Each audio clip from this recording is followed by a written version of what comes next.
A fact is information minus emotion. An opinion is information plus experience. Ignorance is an opinion lacking information. And stupidity is an opinion that ignores a fact. Now, I don't know who created this meme, but I have found very few more pithy, more concise ways to describe people's commitment to a narrative and what it reflects about them. The clear distinctions between each, every, and all of the above, and people's seeming inability to make that distinction on the fly in real world situations. Example number one, this gentleman right here, Scott Adams. Now we all know Scott Adams. He created that adorable little takeoff on cubicle life known as Dilbert. Now, truth be told, I've never been a fan of Dilbert. I saw it from time to time when it was in syndication, when people were still actually picking up real newspapers, but I haven't ever been a fan of the strip. Scott Adams, on the other hand, I have found consistently entertaining, insightful, and for the most part accurate. There are places, of course, with which I disagree with any stand that he may or may not take. Um, but Scott was recently canceled. Scott was recently canceled for expressing an opinion. Now, the opinion, as stated by Reuters, is if nearly half of all blacks are not okay with white people, that's a hate group, and I don't want to have anything to do with them. There's no fixing this, and at this point, white people need to just get the hell away from black people. That was Scott Adams. This is Beverly D'Angelo. Sorry, Robin D'Angelo. She thinks herself a celebrity on the level of Beverly D'Angelo, and she looks just about as pathetic as any of the Chevy Chase brides in any of those silly movies. In any case, she wrote an equally silly book called White Fragility, which has become the centerpiece of CRT training here in the United States. You know, that CRT that isn't getting taught in public schools.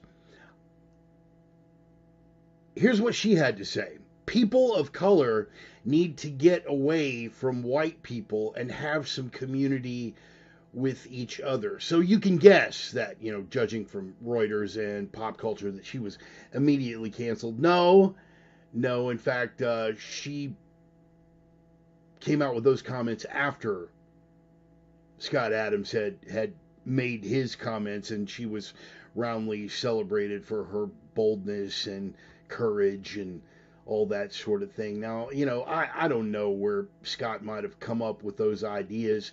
It certainly couldn't have had anything to do with the Rasmussen poll that he quoted, that Reuters sort of left out, that basically said that better than half of black people interviewed said that it was not, and I quote, okay to be white.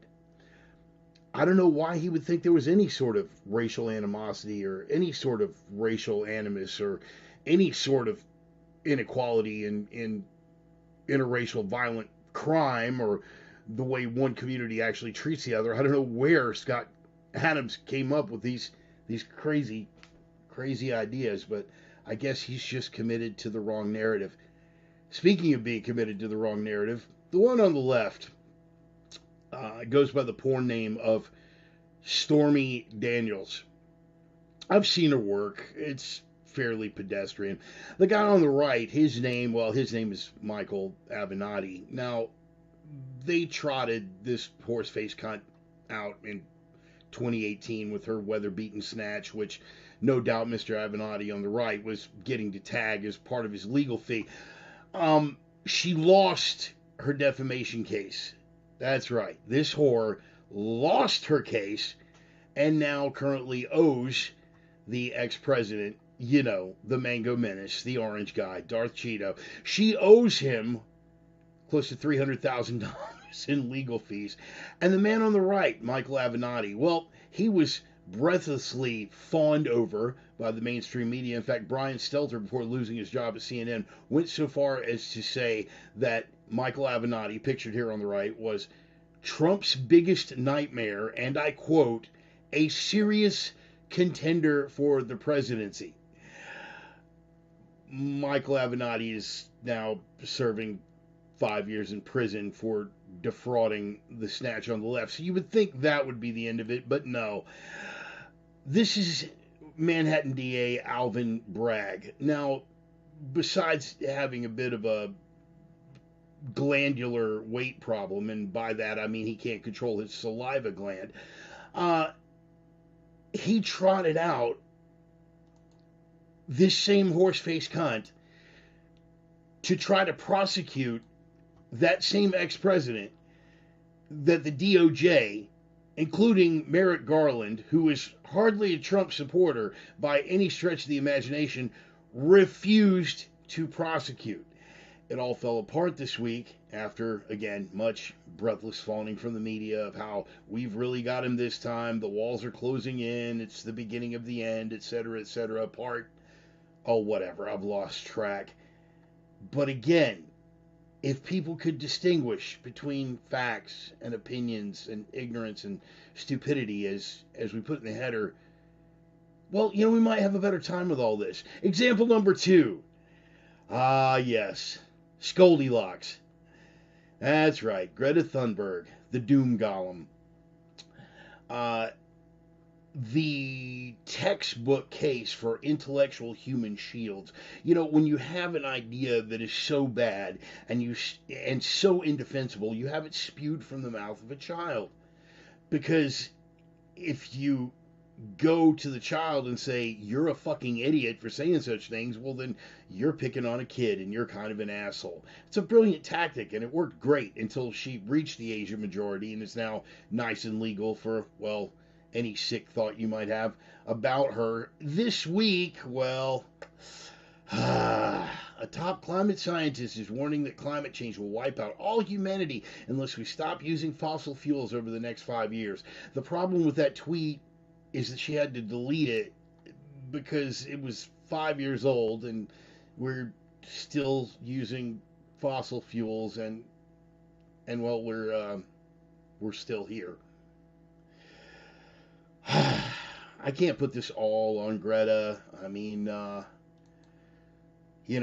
maybe started as far back as Leonard Nimoy in 1975 with In Search of the Coming Ice Age.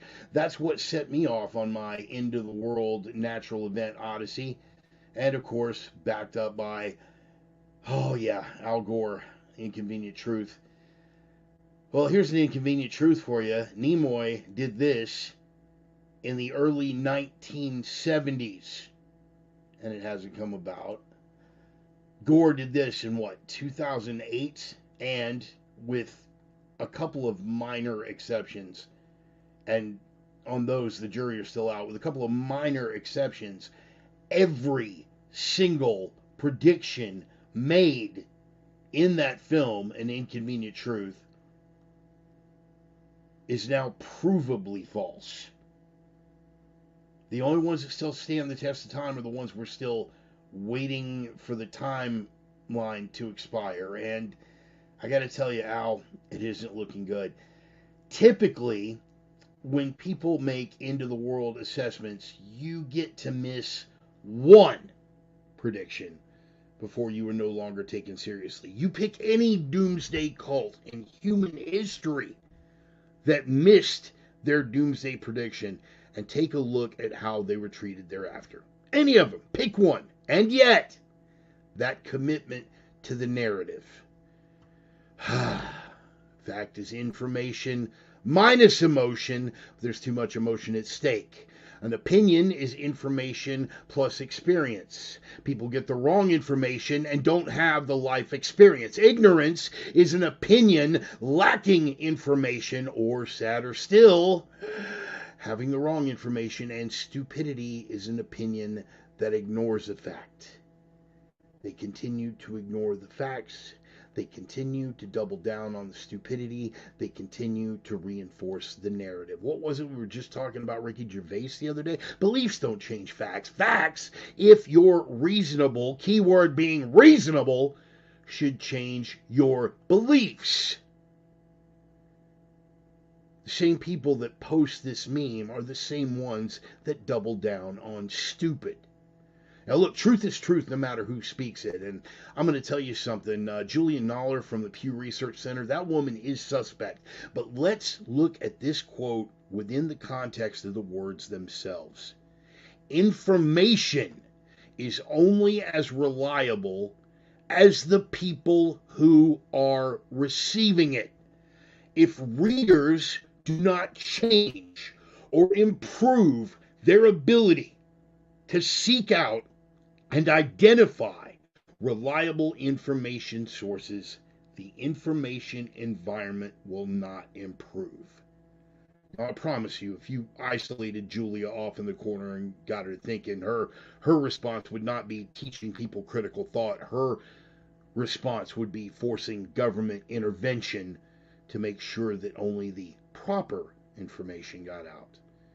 Because that would be reliable as the people who are receiving it, because there's no narrative to contradict it. But our boy Eric Blair had something to say about that. If liberty means anything at all, it means the right to tell people what they do not want to hear. And if what they specifically don't want to hear is the truth, and the reason they don't want to hear it is the truth upsets their narrative, can't attribute this quote, feel free to Google check me on it. If the truth shall kill them, I want to believe Immanuel Kant, if the truth shall kill them, let them die. The opinions expressed by the Reverend are his own and no one else's on the planet. Not friends, not foes, not supporters, not detractors, not sponsors. And I cannot stress this enough, certainly not employers. They have been adjudicated thought crime in all jurisdictions. Consider yourself warned. They are coming from the heart. They are guided by the mind. They are guaranteed to choke you with a big, fat dose of swollen, turgid truth cock. Open wide, motherfucker. It's time once again for the Sunday sermon, boys and girls. I don't know where this one's going. I got no idea. We are flying by the seat of our pants on this one. Got no real structure, but let's bring everybody in for the drum roll. See where the life is. Come on, fellas.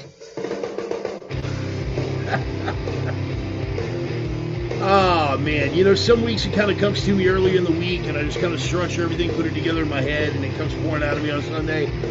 This isn't one of those weeks, folks. This isn't one of those weeks.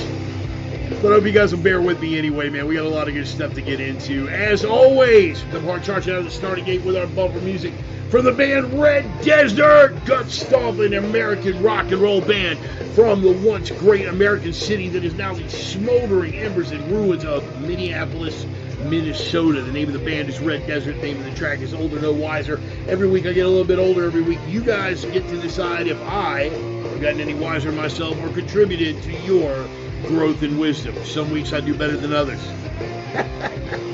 Real quick roll call, man. Let's see who is on board. Of course, early on, as always, get the original Center Sister herself, Miss Emmy.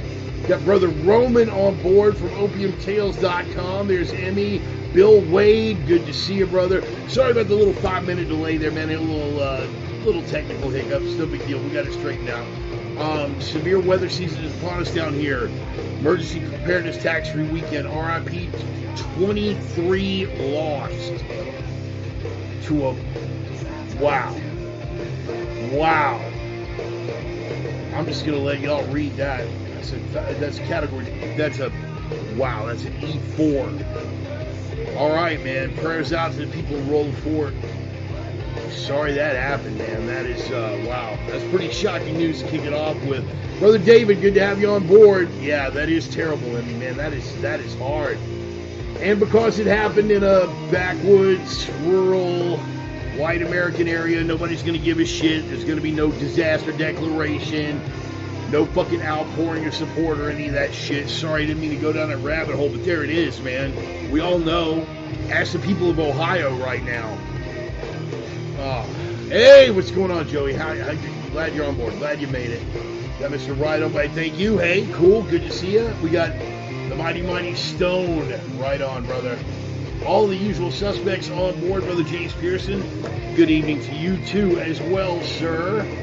Wow. Yeah, all the usual suspects have made it out. What is that? Credits. She's the Doom Golem! The Doom Golem! OG Mike D, how you doing, brother? Man, I am really digging what you were laying down on your podcast. Guys, go check OG Mike D, man. Check him out on YouTube. We have been tangentially connected for a long time. Rest in peace to a dear mutual friend of ours that brought us together in the old days. But check out that prison podcast that he's doing is some banging shit, man. You want to check that out. Plus, he had a certain Cyril Jeff on, a martial arts BJJ practitioner of some renown, who happens to be a very dear friend of mine as well. Had him on for an interview as well. Good stuff you're doing with that podcast, Mike. I'm really digging it. Speaking of guys that I'm really digging what they're doing with the podcast, Brother Sonny Buzikas, unusual suspect here. maybe, man, but you made it out. I'm glad to see you, man. Guys, jump on board. I posted, Sonny was live earlier today, giving some heavy-duty insight, choking it with the truth cock on the Ukraine situation. You guys know I'm passionate about it, but I will never have the ethnic and historical connection to it, and therefore the deep passion for it that Sonny does. I do what I can for somebody who's not directly connected, like ethnically and historically to the region and the history. It's something that I'm very, very passionate about. But man, to hear Sonny choking him with the truth cock on that Ukraine thing, you got to check it out. As soon as I got off this podcast earlier, I posted to the personal page. Some of you guys went by to check that out. I saw Jeff Truitt on and a couple other people that I'm probably missing. But yeah, man, anytime when it's like minds and kindred spirits, just try to share that wisdom a little bit. You know what I mean? Because look, man, I know a lot of times, and this is the thing, man, fear, false evidence appearing real. I've heard that one before, right? The false evidence appearing real that keeps us in fear of speaking those uncomfortable truths. We're going to get into a lot of that today. Is the thought, is that gaslight. Is they get us to the point where we are afraid to speak what we know is true because they have generated that fear that our belief, or even our belief structures, our values, or what the fuck ever, are in the minority, that we are expressing the minority opinion. And in all honesty, even if we were expressing a minority opinion, that should not be enough to make someone shut up. If you know that what you are professing is true, it doesn't matter that you stand alone against multitudes, motherfucker. You're speaking the truth, and the truth shall set you free. It'll piss you off first, but it will ultimately set you fucking free. What am I always saying? Fundamentally, people are suckers for the truth. Even the ones that will carry on the appearance of, we're going to follow the narrative, and we're going to play the good boy game, we're going to put the face diaper on, and we're going to say that Biden doesn't have dementia, and we're going to say that Ukraine is a democracy, and all this other stuff. Deep down, they don't really, most of these motherfuckers, feel me on this. I know it's hard to believe, to watch the mainstream narrative, and I know it's hard to believe watching other people that you thought had a couple of brain cells to rub together that are acting that fucking stupid, that will play along with the narrative. But deep down, they don't believe it either. They don't believe it either. Think about that childhood parable about the emperor's new clothes. Everybody was scared. Everybody went along with the narrative. And all it took was that one 6-year-old to step out of the crowd. Too innocent to know he was supposed to keep his mouth shut. To step out of the crowd and point, go, dude, the emperor's naked. That's all it takes. So don't be afraid to be that innocent kid. If what you are preaching you know to be the truth, Speak it. Let the truth be spoken, and the heavens fall, if I may modify Shakespeare for my own literary devices for a moment. But anyway, that's little opening side rant. They got me off into that, but definitely uh, go check out the replay of Sonny's live broadcast today. Again, he's got a connection to it. He's got a connection to the events over there and the people over there that exceed my passion for the historical knowledge and tangential connection that I have with what's right and fucking wrong over there. But his perspective is always going to be solid on that. So worth checking out. Go see the replay if you didn't catch it live. And in the meantime, let's go ahead. I want to get a couple of sponsor shout outs out of the way and then a personal announcement, and then we're going to jump off into this stuff. First of all, Roman and his lovely wife Carrie and Roxy and Allie and the bevy of beautiful women over at opiumtales.com. They are the erotic pinups and portraits people. Roman's always been the creative sort. He has been very funny, Joel. I see you on board, brother. He has always been the creative sort, man, mostly on a musical front, which is how we bonded in the first place. But he's doing some interesting watercolor work over there. Plus, you've got beautiful pictures of beautiful naked women and testosterone-driven commentary. That is a Planet Bart trifecta. Plus, he's a dear friend of mine, one of my oldest and dearest friends. We go all the way back to the late 80s. So definitely go over there and check that out at opiumtales.com. Plus, he is back on Twitter. Follow his account over there. And Roman, if you've got any other social media feeds besides Twitter, like I don't know if you're on True Social or any of the other platforms, but if you are, feel free to let these guys know, man, so they can go check out your commentary on a different platform. Because we don't, not all of them have Twitter accounts. Not all of them have Twitter accounts. Sorry to get it back now that Elon's running the show over there. Some people are back on Twitter where they haven't been for a while. Also, a shout out to my Viking brothers, Casey and Dusty Tellison, from Nordic Smoke Barbecue. And by the way, if Sonny's on board, Sonny will vouch for this, that Nordic Smoke Barbecue is tested and Spetsnaz approved. I will never forget Dusty coming by here. Sonny and I were getting ready to go across the pass over to Montana to do some training, and Dusty came by with some ribs, and Sonny kind of picked up a rib on the way into the house, and he came back out with this shocked look on his face. He was like, if someone would have told me that Washington would be that Washington State, that the Northwest would be the place where I would find the best goddamn barbecue, I would not have believed them. And then, of course, the next day we're out, or two days out from that, we're right on the edge of Yellowstone Park over in Montana,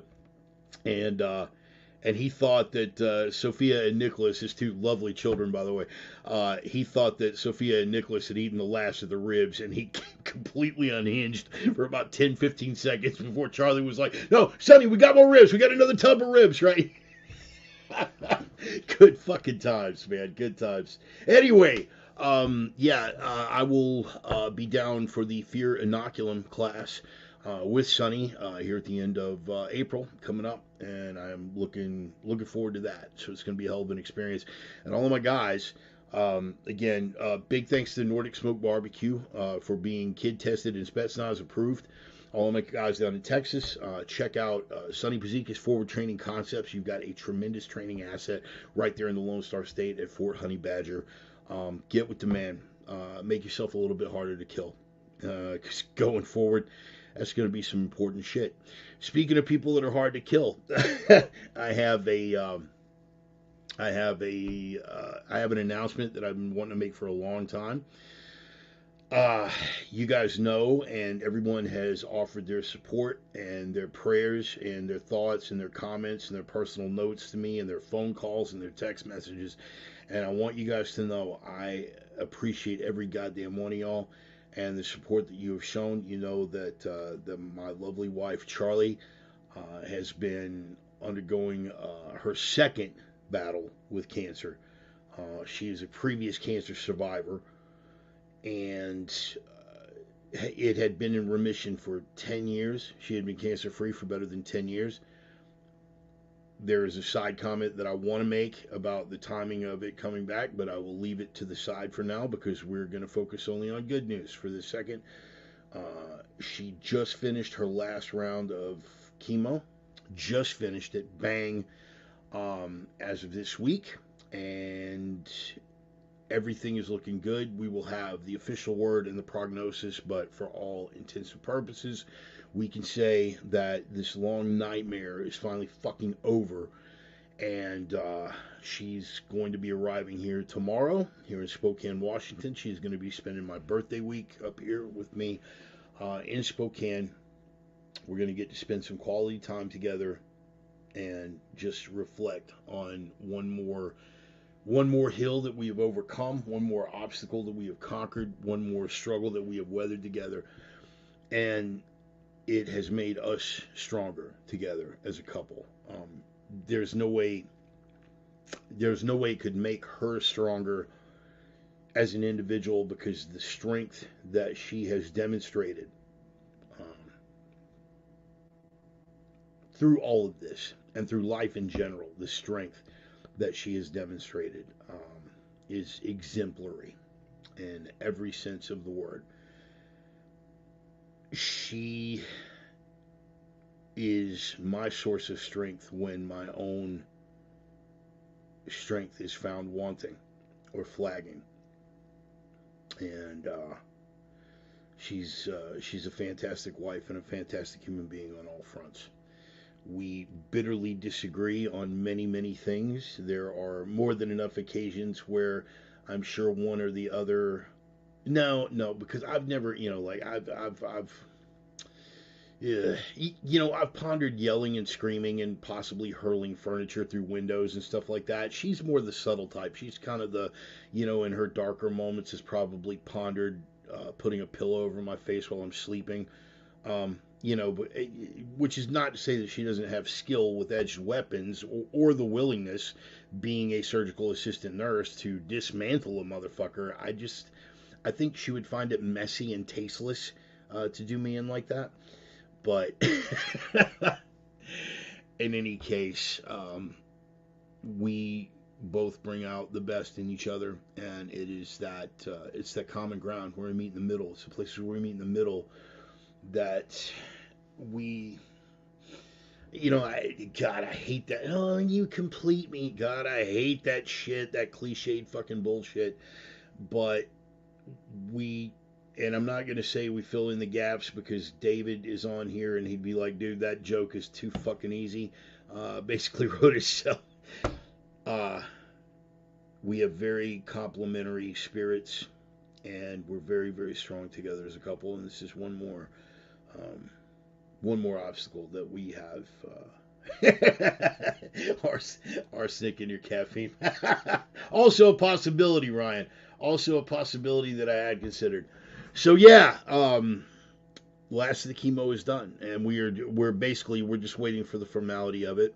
And I also want to say this: you guys have noticed this bird's nest that I've been growing on my face now for a little over a year.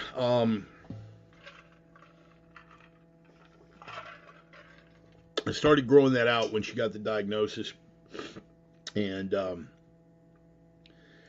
I said that I'm, it was sort of a deal that I made with myself, that I was going to continue to grow it out until she was out of the woods and in the clear. And now that appears to be the case. Had things taken a turn for the worst, I was fully planning on growing this fucking thing out for the rest of my natural life.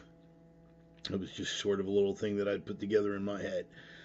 But she finished up chemo this week, so I think one of the first things that she's going to do tomorrow, once we get settled in, is we are going to break out these little electric shears.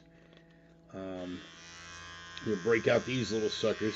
And believe it or not, that's not the only toy that buzzes within arm's reach here at the desk. But we're gonna bust these out, and I think the goatee is going bye-bye. Starting to get a little scruffy anyway, so it's not like I'm gonna miss it. I'm very, very happy at the outcome. But again, I want to thank each and every one of you, for the ones that have reached out to me directly, the ones that have reached out to her directly as well. That it means the world, man. It means the fucking world. And so thank each and every one of you for that. Be always sure you're right, and then go ahead. David Crockett, no fucking shit. Truth cock, motherfucker. Joe got it! Joe got it! All right, sorry. Whew, get a little carried away there. All right, guys, so we're going to jump off into the program here. First things first, you know where we're going. Ryan's Rabbit Hole. Dum dum dum. That's like the popular segment that we always like to lead with. What does that need to diet and then shave it live? maybe. I don't know. We'll incorporate something in there, David. We'll try to make it entertaining for you at the very least. In any case, Ryan's Rabbit Hole. You guys know that one of the things that Ryan and I bonded over early on is that we are both repositories of useless information, and therefore murder to play a game of Trivial Pursuit against. But in the bigger spectrum, it makes for some really fucking interesting conversations. Every week we go down, Ryan takes us a little outside of our comfort zone, and we go down a rabbit hole. And the rabbit hole is it's a little poke in your bread oven, something to take you off the beaten path. Sometimes it's an obscure bit of history. Sometimes it's an obscure historical figure that you might not have been aware of before. Sometimes a particular scientific phenomenon. Some weeks we go historical. Some weeks we go conspiratorial. Some weeks we go esoteric. This week, and Ryan, feel free to correct me if I'm miscategorizing this, but I'm gonna say this kind of borders between the esoteric and the historical. If you guys are familiar with Africa, and well, with sub-Saharan Africa and the Bantu people, and if you're familiar, at least tangentially, with archaeology, you're going to be familiar a little bit with this, and if not, well, that's why we're sending you down this rabbit hole. I'm going to spell this out for you. The Leidenberg heads. These are 7 terracotta heads that were discovered, oddly enough, by a Boer, a fucking white farmer. It's a white farmer that discovered these. They are some of the oldest known archaeological works from the Iron Age in Africa. And I'm going to spell this out for you. Lydenburg. Leidenberg. The Leidenberg heads. There were 7 of them that were discovered. Now, we can get into what it reflects, right? There were a number of migratory people, particularly the Bantu, that worked their way through the area that is known as modern-day South Africa. Keep in mind that when the Boers originally showed up, there was no one, I mean fuck all, no one living there. So again, if this is territorial claims to the region is something else that we could get into. But the heads, 6 of them resembled human heads. One of them resembled an animal of some type, but even the human heads weren't exactly human, and none of them were big enough to the point where they could be worn as headdresses, at least headdresses for any known human species present in the region at the time. That includes the Bantu, because the Bantu were tiny-headed little critters.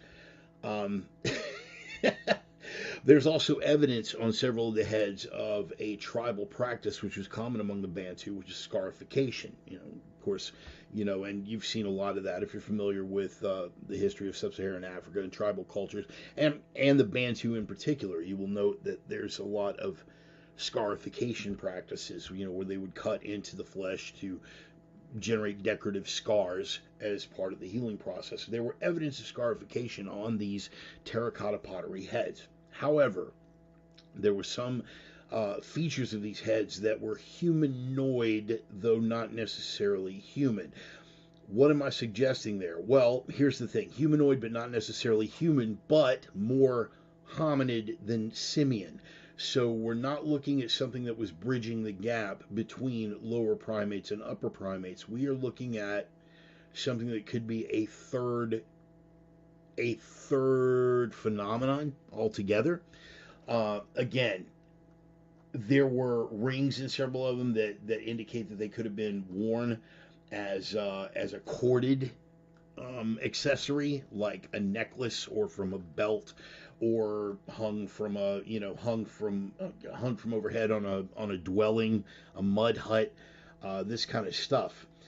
But again, when you take a look at these things once they have been reassembled, you're looking at something that is humanoid but not quite human.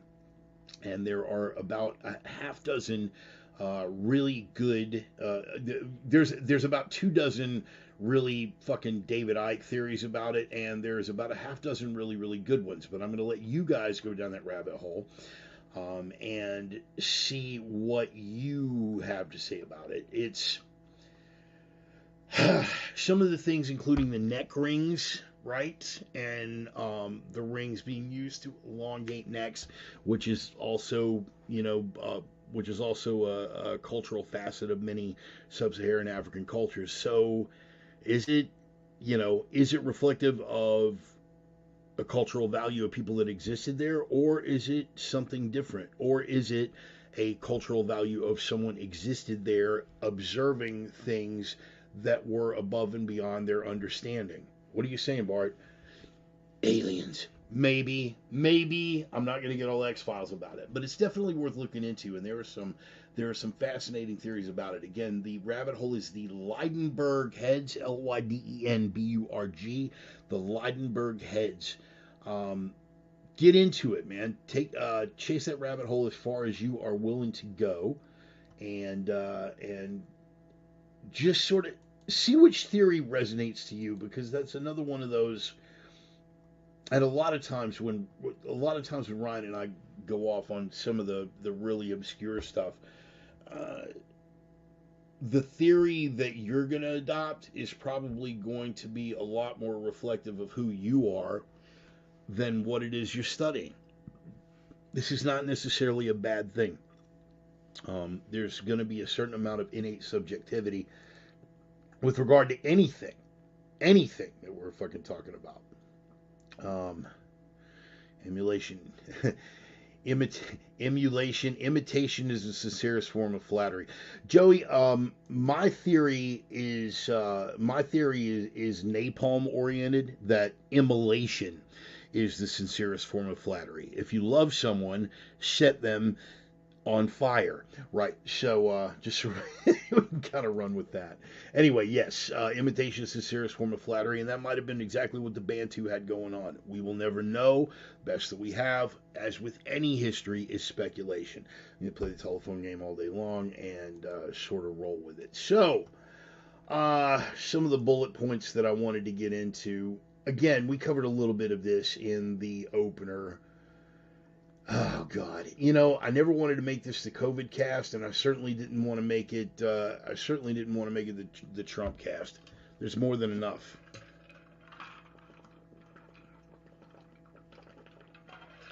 But at a certain point, you'd think they'd be willing to let it go. The beauty of all of this is when it fell apart this week, as we all knew that it was going to. How long have we been hearing we've got him now? How long fuck, dude. You know what? I'm gonna go ahead and pull this up. Because it's easier for me to play the soundbite than it is to rehash all this stuff. We've been hearing forever. We got to hear it through the entire 4 years of his administration and every day since then, because people just won't shut the fuck up about it. They refuse to let it go. And it always comes down to the same. Ultimately, it always comes down to the same basic script. And I'm trying to find the script for you. But you guys know, you guys have already heard it.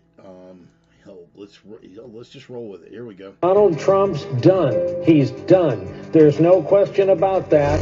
He's done. Breaking news. A bombshell. Today is a turning point. Today was historically bad for President Trump. Today 2017 was a turning point. March We're 2017. at a turning point here. The beginning of the April end for 2017. the Trump presidency. The beginning of the end. And breaking May. news. We have another bombshell. Mike Pence might have to assume the office of the presidency. The call for impeachment. Rumblings of the word impeachment. Breaking news. Another bombshell out of the White House. I believe this is the beginning of the end. I do too. It's really the beginning of the end. The beginning of the end. He may be feeling the walls closing in on him. All the walls closing in on him. The walls closing in on him. Breaking news, a new bombshell. One astrologer says this means the beginning of the end for President Donald Trump. The beginning of the end of the Trump presidency. Trump will resign. Trump is going to resign. Is this the tipping point? I know we've said it over and over You think this is a tipping point? and over and over This is a tipping point. and over and over. Breaking news, President Trump off the rails. It was the beginning of the end today. The beginning of the end. It reminds me a lot of the last days of Nixon. Okay, there's no need to rehash that. That was just 2017. Everything that you saw there, everything that I just played, and by the way, I'm a minute into a 3.5 minute YouTube segment right there, and everything that you just heard, every one of those that you just heard, basically were between the time he assumed office in January of 2017 and August of 2017. All of that, the very first year of his administration, and it goes on. That was one video that I posted to my personal page. Go, I scroll up and I've got another one. I've got another one just like it, and here's some fun. Ready? Go to YouTube. You know what? I'm just going to spare you all of it. I'll let you look this up on your own. Go to YouTube, and in the search bar, I want you to enter these 4 words: Trump walls closing in. Trump walls closing in. Just enter those 4 words into your search bar and in YouTube. And the beauty of it is the results that it's going to pull up. Number 1, walls are closing in on Donald Trump 1 year ago. Joe, Trump is horrified 4 days ago.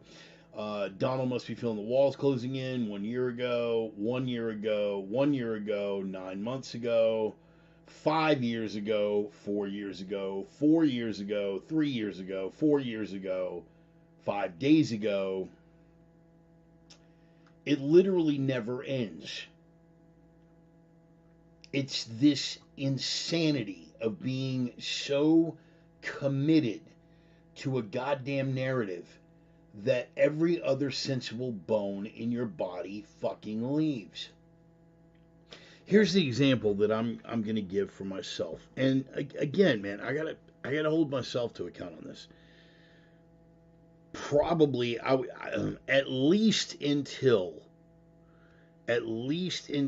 probably 2013, 2014.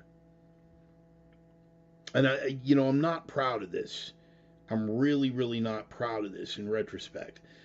But I was still a firm believer in anthropogenic global warming. I was. Anthropogenic climate change, I was still a very firm believer in, an advocate of man-made climate change. Up until about 2013, 2014 was when the narrative all started to slip from me.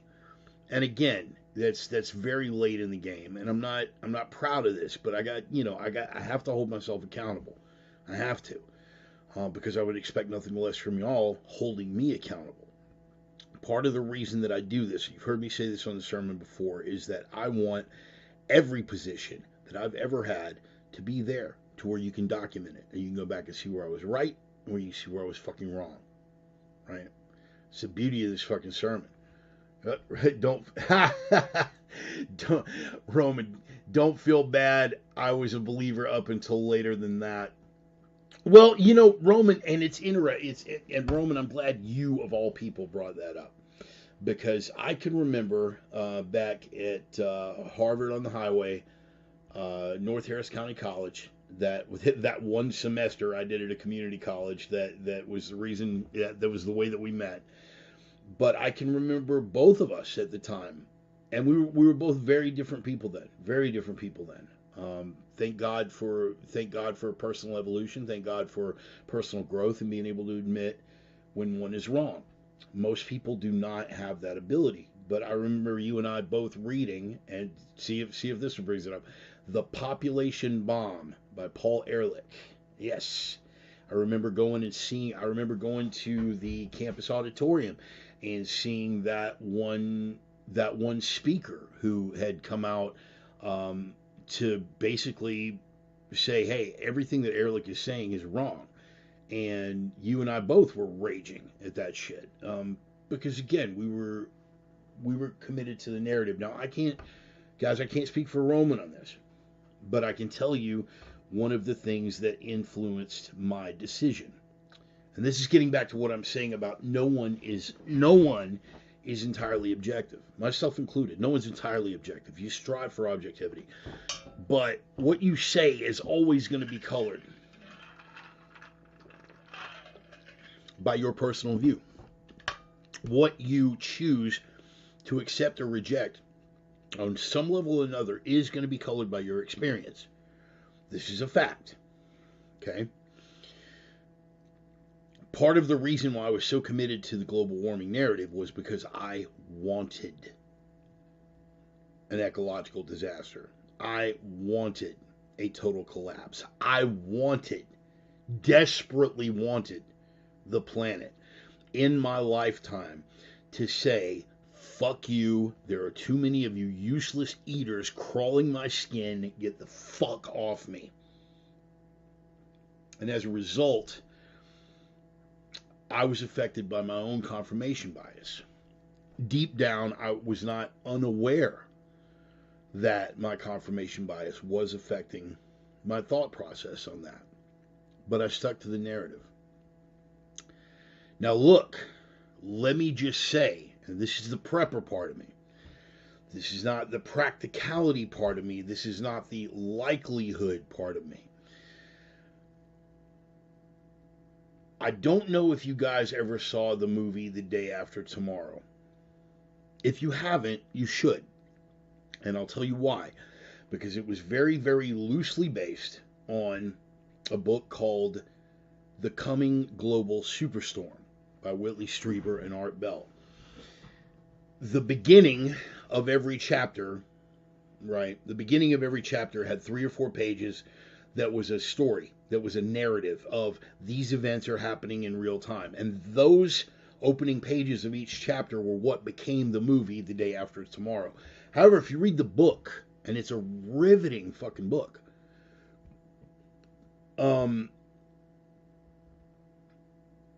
the strength of that book is that every single one of those events that is depicted in that film, or in the narrative that became the screenplay that became the film, every one of those is based on actual events. There is a very real possibility of cyclonic, tropospheric superstorms.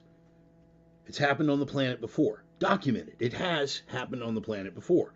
This is not a possibility that you can rule out. They found mammoths in a field in Siberia that had vegetative matter undigested in their mouth. Okay? Now that doesn't sound like much in and of itself, but think about what had to happen for them to be frozen at the rate of most pachyderms, most mammals, even the bigger, slothful, slower moving ones like elephants, that sort of thing. Yeah?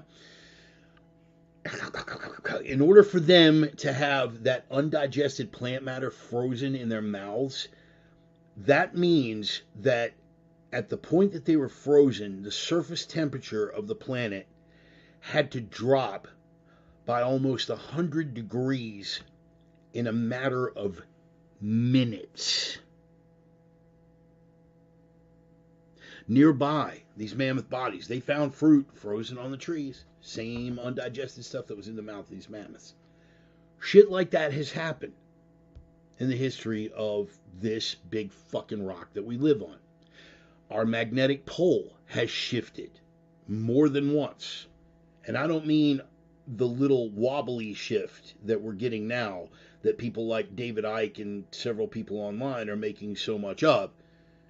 It's literally north-south on us.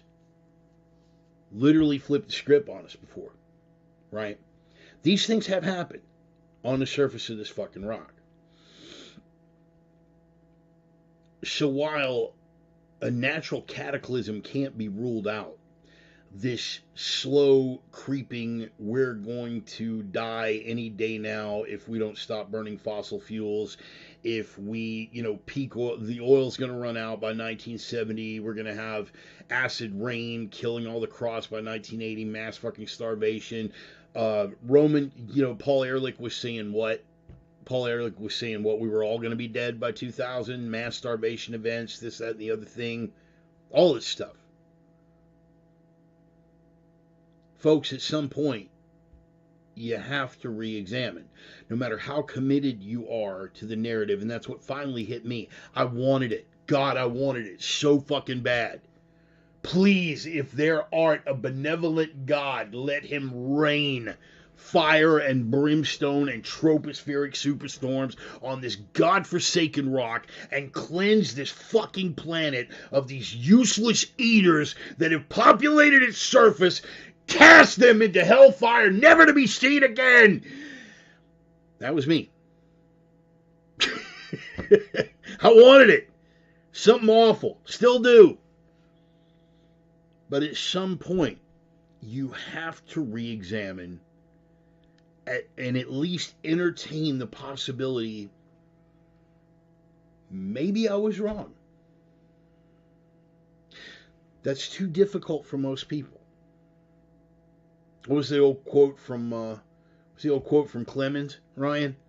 It's easier to fool people than to convince people that they've been fooled. Yeah. Fucking bet, man. Fucking bet. You should ponder that on a deeper level. Ponder that on a cultural level. Yes, we can all acknowledge that Ehrlich is a fucking idiot. Yes, we can. But again, Joey, when you're committed to the narrative, when you want him to be right, when you want that post-resource die-off, when you want to see that cleansing, be committed to the narrative, and it's going to color your judgment. It may seem like a stretch, but it's not. The Stormy Daniels thing, what this scumbag is trying to do in Manhattan right now is really along the same line. It really is. For the faithful, they are committed to the narrative. They want to see the Orange Man in handcuffs. They want to see the Mango Menace perp walked. They want... Yeah, Bill, I know, easy. They want to see him perp walked. And at this point, honestly, if you gave them the choice between having him perp walked on suspicious grounds and even put to death, if you gave them the choice between having him executed with it being a 50% chance that they were wrong about it the whole time, they'd still want him executed. Because to not do so would be to admit that they were wrong, or that they even could have been wrong. There's a middle ground here, guys. If you don't want to admit that you're an idiot, if you don't want to admit that you're a complete fucktard, I mean, we all know it, right? Listen, we all know it. You know it yourself. We know, okay? It's cool. It's cool. I'm giving you an out here. And the out is that it's not you. It's the people who were informing you. There's your out. You chose to believe them. But at the very least, if you're not going to re-examine if you could have been wrong, intellectual honesty requires, and again, intellectual honesty, which is anathema to these people. They have no fucking clue.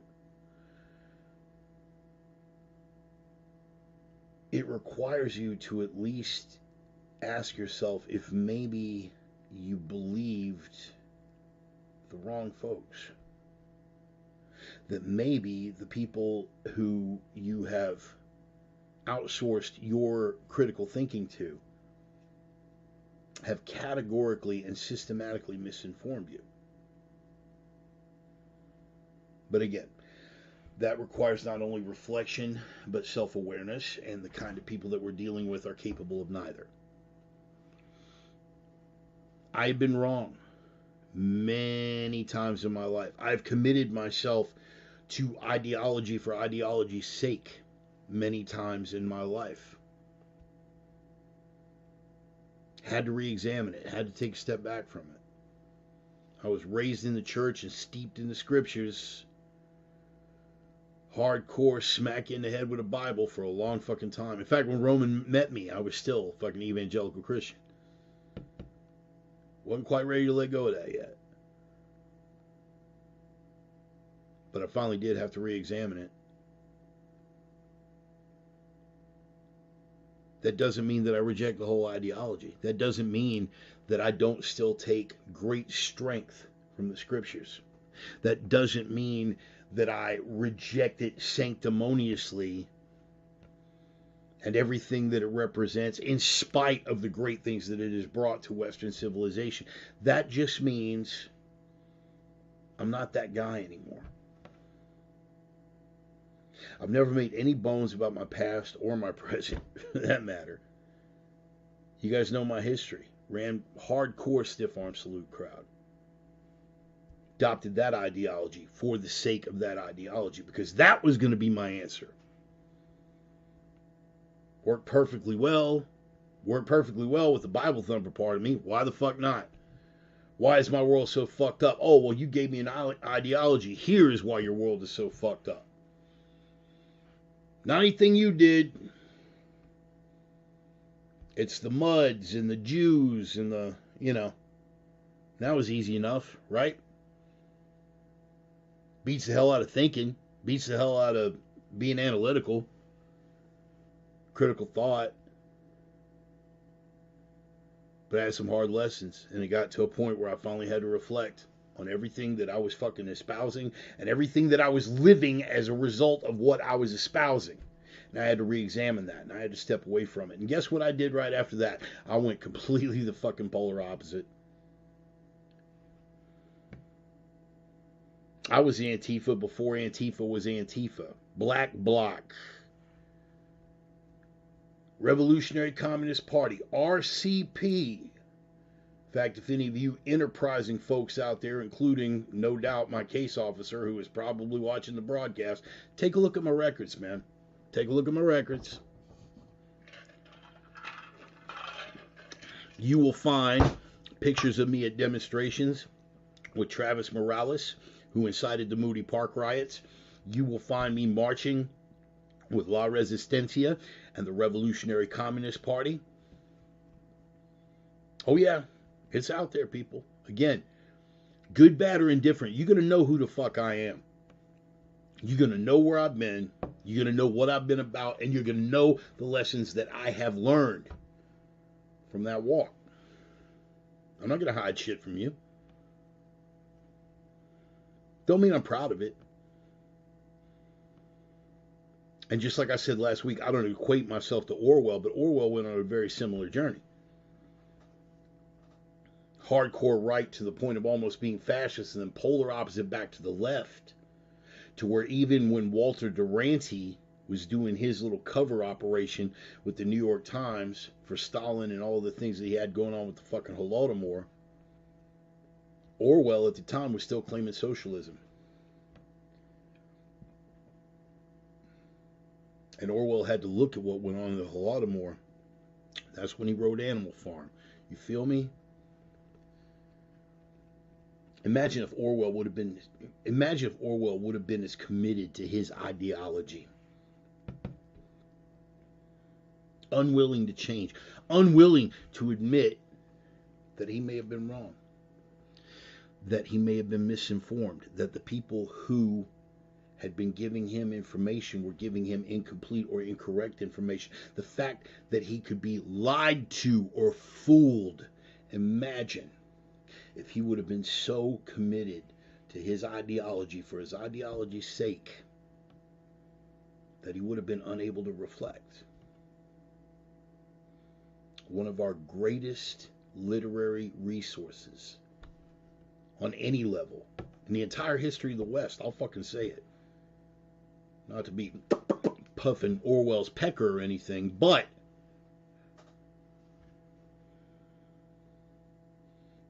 think about the importance of his contributions, and we would have seen none of that.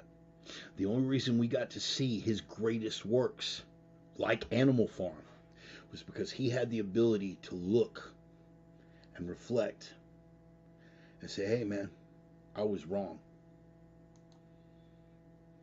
Thank you, Brother James.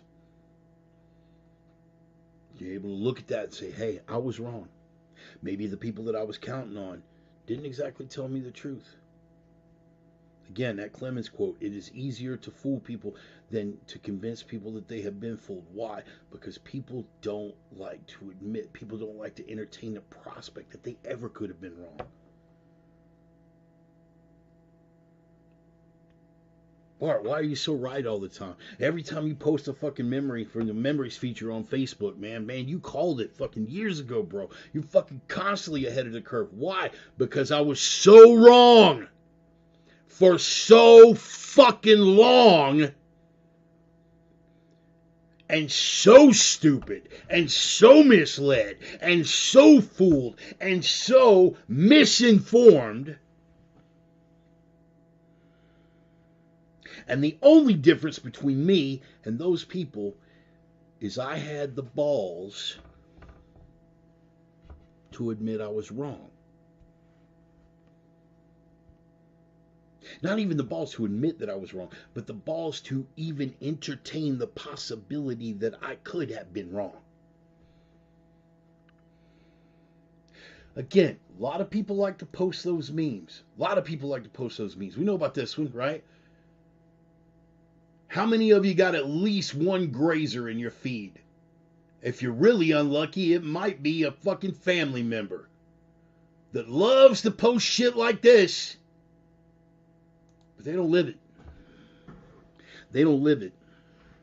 Because you can walk them down that primrose motherfucking path and show them every goddamn logical fallacy and factual inaccuracy that they've been fed and continue to spew that has been roundly debunked and thoroughly fucking disposed of, and they will not change their mind. It's the difference between saying this. Beliefs don't change facts. Facts, if you're reasonable, should change your beliefs. What they're saying is you will not be reasonable until you come around to my way of thinking.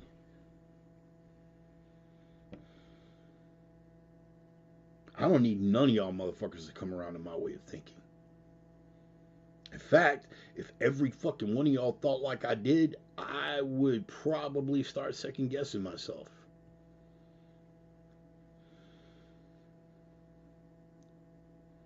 I want friends. I don't need sycophants.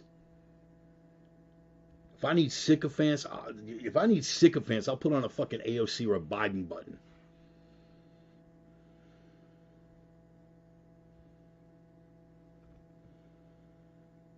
I'm right on the edge right now, man. I'm not going to do it because it's not the responsible thing to do, but because I'm just not feeling bitter enough right now. There are a lot of high profile motherfuckers that I really feel like calling out. I mean, people that are close to me, long time close to me, that I feel like fucking calling out right now. Because they preach that fucking gospel, but they don't fucking live it. They don't live it.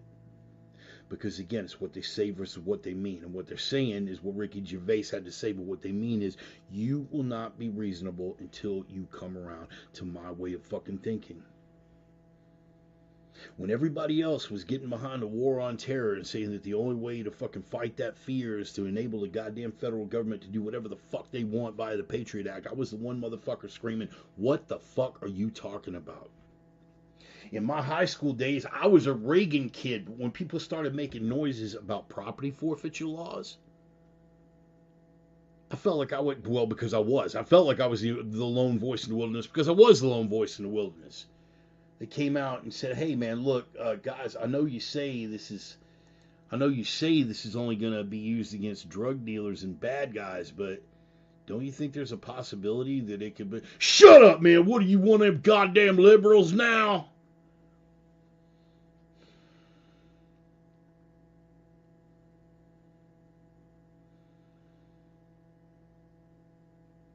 Wisdom. Real fucking wisdom begins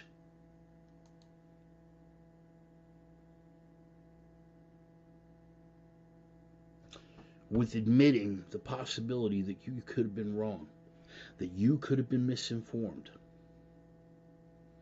that the people you counted on to do your thinking for you fed you the wrong fucking information, that maybe, just maybe, that piece of paper that you have on the wall was given to you not because you're any goddamn smarter than anybody else, but because you knew how to say the right things. Read, remember, regurgitate. Maybe you think yourself the resistance, but you really are part of the machine.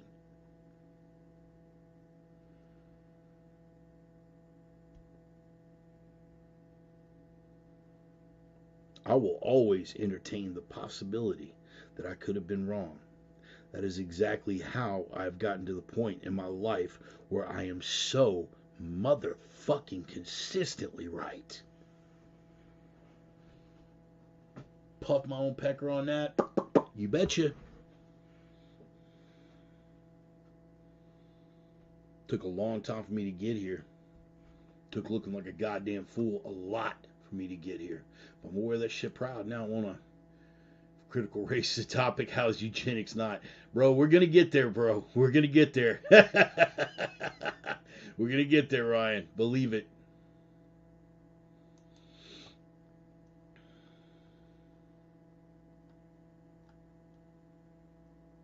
I don't even want to cover. You know, I had two headlines pulled up, and I don't even want to get off into it.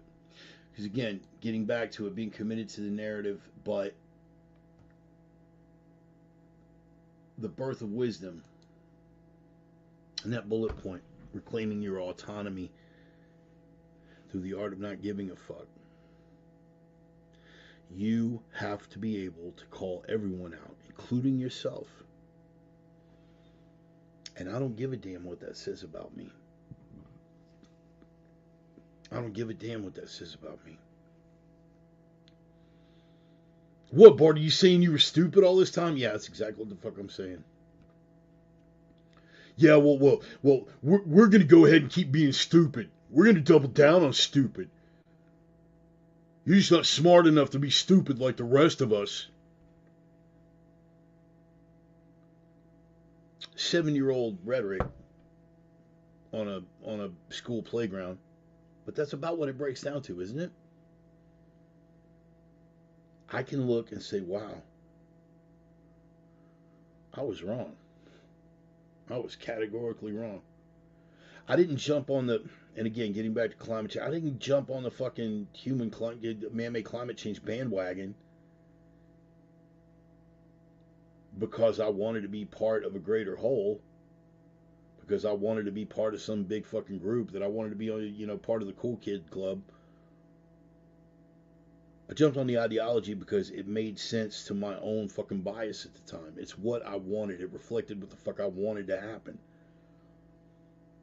And so all through the all through the 80s, I waited for that ice age, and then we waited for the acid rain, and then we waited for the Amazon rainforest to fucking disappear, and there wouldn't be enough oxygen in the world. And then what was it? What was after that, Roman? Hole in the ozone? I don't know, my timetable's like all off now. Hole in the ozone, acid rain, Amazon rainforest disappearing, polar ice caps melting, sea levels rising, blah, blah, blah, blah-de-blah. Follow people's actions, man. You really that hardcore committed, Mr. Faithful, Mr. Virtue Signal, Mr. Sanctimonious? You really fucking that committed to the ideology? Polar ice caps are going to melt, sea levels are going to rise, and what, you just bought a fucking beachfront property on Martha's Vineyard? You're a pretty bold motherfucker then, huh?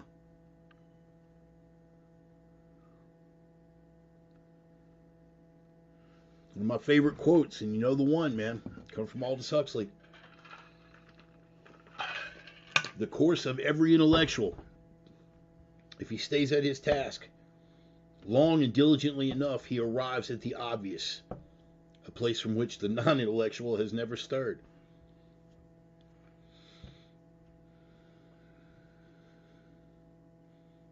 You see, I'm not college educated. I'm too fucking stupid to understand the intellectual gymnastics required to believe that a man who is convinced that sea levels are going to rise and we better get our ass together on climate change because there's going to be a melting of the polar ice caps and this whole fucking area is going to be underwater would buy beachfront property someplace that's not going to exist in fucking 20 years.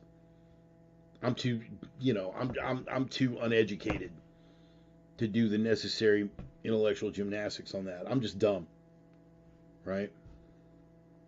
William Blake, Politics of Wisdom. This is why I love you, motherfucker. This is why I love you. Brother James, catch the replay, enjoy the week, unless the world ends, and enjoy that if it does. I certainly will, James. And if the world does end this week, I will raise a glass of caffeinated lemonade to your honor, and I will watch from the mountaintop playing Aerosmith's Nobody's Fault through a big fucking set of column speakers and watching the world fucking go to hell. So thank you for that. Courage, the birth of wisdom. It's having the courage to admit the possibility that you could be wrong and not giving a fuck. That was the bullet point. You reclaim your autonomy through not giving a fuck. You reclaim your autonomy by speaking the truth and not giving a fuck what that means to anyone else or how that reflects on you in anyone else's eyes. You feel me? When I stepped away from the church, I knew that there were going to be a lot of fucking people who were going to think that I'd gone over to the fucking dark side. Because again, it's that binary thinking. You're either A or B. No subtlety, nothing in the middle. When I stepped away from the stiff arm salute crowd, I knew what it was going to mean. I knew what it was going to mean to a lot of people. And at that particular time in fucking North Carolina, that shit could have and nearly did mean my fucking life. But I didn't care. I stepped away because it was the right thing to do based on fucking what I had observed, my own goddamn experience. When I went the other direction, and boy, I went just as deep the other fucking direction, when I stepped away from them, I knew what the fuck it meant. I knew the backlash I was going to get, and I didn't give a fuck because I was more committed to being on the side of truth than I was to being on the side of anything else. The right fucking team? Ain't no fucking team. I came into this world by myself. Kicking, screaming, and covered in some other motherfucker's blood. I don't have any issues with going out the same fucking way. But in the meantime, if it is crossing my lips, if I am speaking it, I am the reverend, and that is the what? That is the fucking gospel. The flip side of that is the accountability. I have to hold myself accountable when I am wrong. That's half the reason I fucking do this. So I can look back at this, as I've been doing this week, from the early days of the COVID cast. Past couple of weeks, man, those have been popping back up. Those ones that we did early. And you know what? I was wrong about a couple of things. I was wrong about the body count. I was wrong about the motherfucking body count. But 90% of the shit I was correct about. The stuff that I'm wrong about, I own, and I own it immediately, and I own it publicly. And again, that's half the reason I do what I do and make these fucking logs here. So anybody, from somebody I'm engaged in an active debate with to an FBI agent looking into my fucking background, can go to this and know exactly what the fuck I'm about. More to the point, what I'm not about. It's right there. Cherry pick it all you want. People cherry pick all kinds of things. But the beginning of wisdom is resuming and reclaiming your autonomy. And the way that you reclaim that autonomy is not giving a fuck. Is speaking the truth no matter what anybody else has to say about it. I strive for that. There have been places where I have failed. There will continue to be places where I fail in that endeavor. But I'm going to keep pushing that path because that path is a spiritual fucking path for me. That is where it is.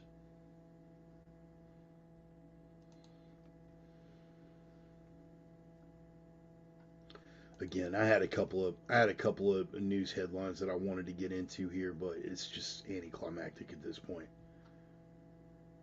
Speaking with regard to people being overcommitted to the narrative, speaking with regard to Alvin Bragg,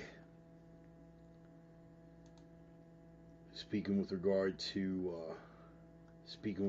this cocksucker trying to press charges on Trump over this whore. They built it up. He was going to be arrested. We've got him now. He's going to be perp walked. We're going to indict him by the end of the fucking week. And it all fell apart because it came out that, well, Mr. Bragg here, besides having a bit of an eating problem, had a bit of an exculpatory evidence problem. And it turns out that a shit ton of Brady material, feel free to look that up, was kept from the grand jury. And a grand jury in the Southern District of fucking Manhattan was unwilling to indict Trump. So he walked. And of course that turned into Trump worked everybody into a frenzy about him getting indicted. Nah, motherfucker, the media was all over it. Two people in particular that really fucking upset me. Billy Baldwin, for one.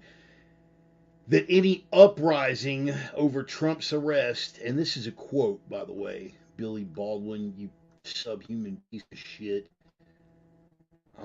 Dude, I'd love nothing more than to slap the taste out of this motherfucker's mouth. He said that any potential uprising over Trump's arrest, and I'm quoting, would be over in 2 Ashley Babbitts. Never lose sight of who these people are. But again, this is part of reclaiming that autonomy. Disengage. That shit, that's cold. Kind of stuff to where if you're Ashley Babbitt's family and a motherfucker says that to your face, you would slap the fucking taste out of his mouth and you would be right to do it. Especially coming from a cocksucker whose brother actually killed a bitch. Oopsie. But that's who these people are. That's who these people are, and they will never have that moment of reflection and admitting that they ever could have been wrong. They are committed. They would sooner see you and your family in a fucking gulag than admit that they could ever have been wrong. They would sooner set fire to the fucking Constitution than to admit that they ever could have been wrong or could have been misinformed. And then, of course, that Maddow guy had to go one better. I wish I could pull this one up. But she went on a rant because, again, like everybody else, she said that Trump was going to be arrested. Everybody was saying that he was going to be arrested. I don't think we've had a clear view. This is that Maddow guy. I don't think we've had a clear view of what his legal defense is going to be, but his overall defense is going to be to try to raise the civic cost of indicting him. He is trying to bring intimidation and pressure to bear against the prosecutors who are considering now whether to indict him. Right, it's not the grand jury that said this case is bullshit. It's Trump. But she went one better.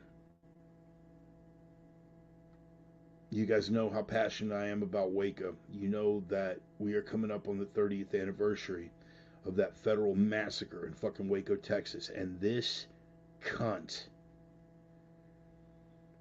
again, I am quoting from that Maddow guy. I think that he's banking on it being something that helps him, but he's playing with fire that he doesn't know how to contain and that nobody knows how to contain. I mean, I think, again, I'm quoting, I think it's a little unnerving that his first political campaign appearance for his 2024 run is in Waco, right? We're at the 30th anniversary of the standoff, right? You're talking about trying to engender militant consciousness among Americans about the need to fight the federal government with violence. Well, Waco was a nice place to try to do that from. That's a nice, resonant place to try to do that from. You despicable cunt flap. Rachel Maddow, I jerk off to the thought of you being strapped to a fence post and gang raped by a pack of rabid Dobermans. From the bottom of my heart, me to you, honey. You have the audacity to drag up the bodies of nearly 90 people, including nearly 30 kids that were incinerated by the fucking federal government, take a cheap political dig at a guy that isn't even going to get arrested like you thought. You're beneath contempt. See, that's part of my anger management exercise.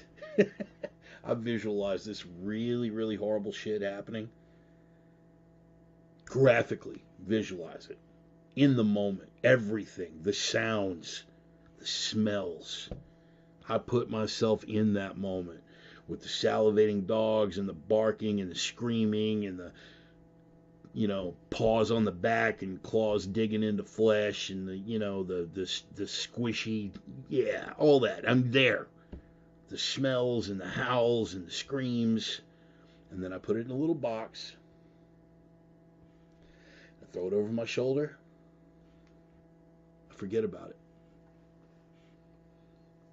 Now, if you bounce that off of my anger management counselor back in the day, he probably would not find that very constructive.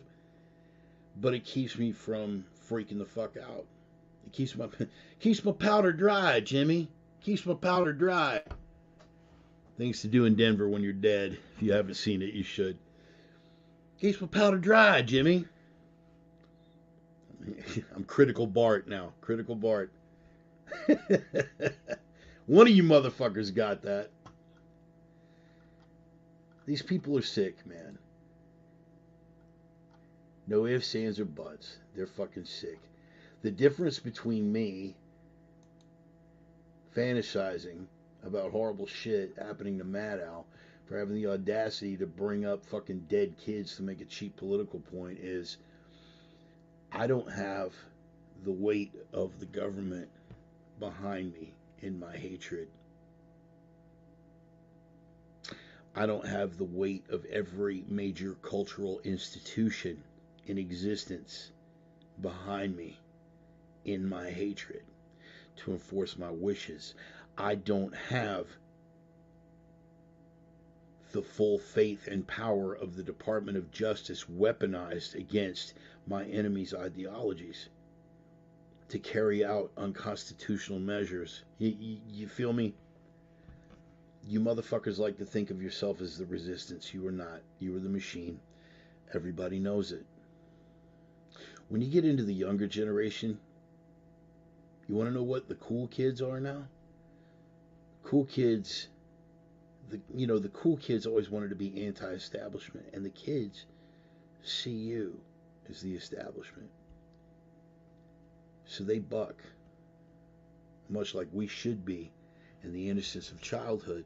So we should maintain in adulthood some of that innocence to be able to speak what we know to be the truth and not give a fuck what it says about us to anyone else. It comes down to the rule of 3 F's, as always. If you were not feeding, fucking, or financing me, you don't matter. And then the Bart addendum to the rule of 3 F's. Even if you are feeding, fucking, or financing me, you matter at my discretion. Because I have fed and financed myself my entire fucking life. And when it comes to fucking, nobody does me like I do me, bitch. Test me.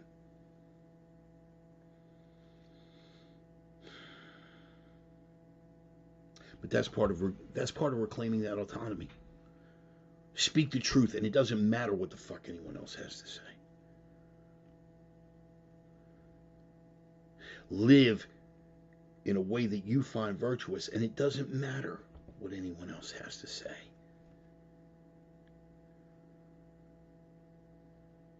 Set your own fucking terms, because ultimately we all will have the life, either the life that we create or the life that we fucking settle for.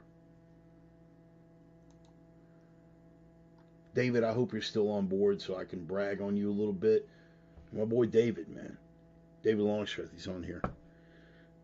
Back in the day, for the longest time, and I always knew there was something in David that was sharper than that. He had the life that he was settling for. Now that motherfucker done stepped up. He's out there creating the goddamn life for himself. He's working his ass off. And he's driving on way less sleep than he probably should be. Way more often than he should be. But he's working his ass off. And he's living off the fruits of what he has created for himself. And while I'm bragging on fucking friends, you already know I got Ryan out there. You already know I got Ryan. No amount of payback in my life will ever be able to compensate what that motherfucker did for me. Could I have made a move like that on my own fucking volition? Yes. I think objectively, knowing my tenacity and my work ethic and my intelligence, could I have made a move like that on my own? Yeah. But that motherfucker put his name on me. That motherfucker put his name on me and opened the door. And it still took my balls and my spine to walk through the motherfucker. But he put his name on me and he opened the fucking door so I could have a life that I was creating instead of one that I was fucking settling for. People give you opportunities like that. Those are the people whose opinions matter to you, or should. Motherfucker that I don't know. Ponder that. Whose opinions matter more to me? Or should? Guy like Ryan that opened the door for me to change my life? Or a guy like one guy who used to be one of my favorite intellectual sparring partners and was a friend since 1987, who I'd seen 3 times in real life and all that fucking time, and ultimately wrote me off because of a difference in fucking political ideology, because I wasn't the same person anymore.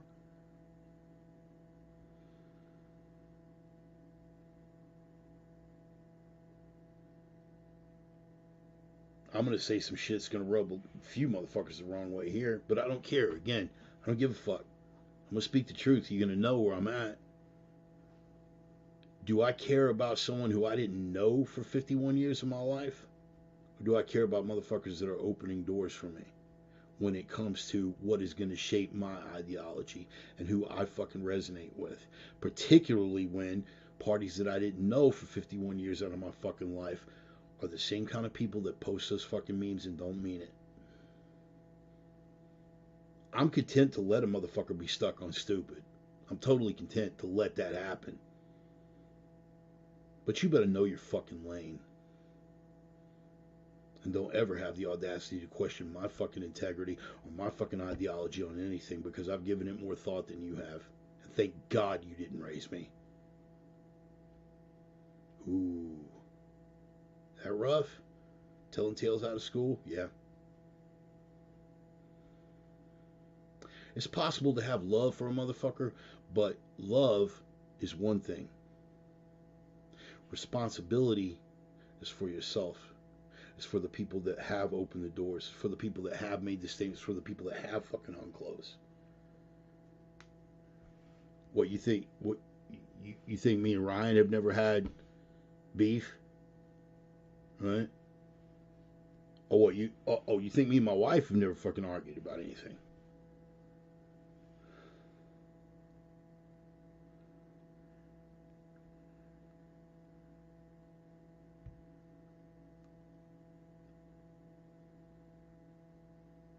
Difference is I will continue to fucking put that effort and put my heart and put my soul into the motherfuckers that have put their heart and their effort and their soul in. And you know what? Doesn't mean that we agree on everything, but they don't judge me based on the shit that I fucking feel and the truths that I fucking speak. There's the difference.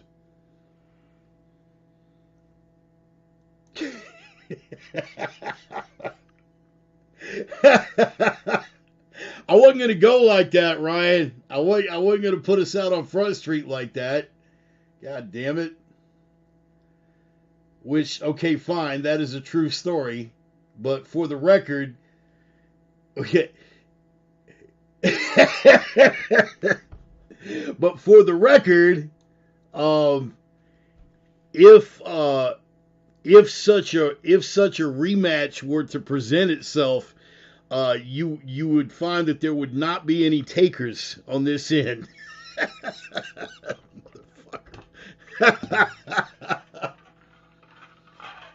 Hey, just because I don't hide from anything doesn't mean I'm necessarily going to go out of my way to put our shit out there on Front Street, but it's cool.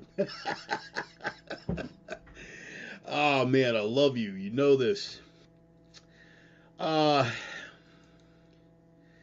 Yeah, man. Again, I didn't want to get off on the news stories, and I'm not even going to delve too much into them, man, except to use them as examples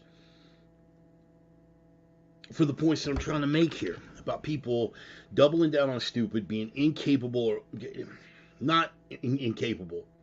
No one's incapable. Let me strike that. Counselor, strike that from the record. Not incapable, unwilling to re-examine it.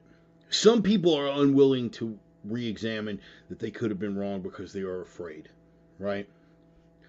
Some are unwilling to re-examine it because they are liars. As for me, I don't care whether it's fear or deception that keep you from the willingness and having the balls necessary to make that self-reflective assessment. I don't care. Deception's infinitely worse if we're looking at it on a purely moral level. But as for me, I don't care because I won't abide either. I won't abide either. And those people are systematically getting cut out of my life. Have been for years now. Greatest thing that could have happened was COVID. Best thing that could have happened was COVID. Right after that, best thing that could have happened was Putin invading Ukraine.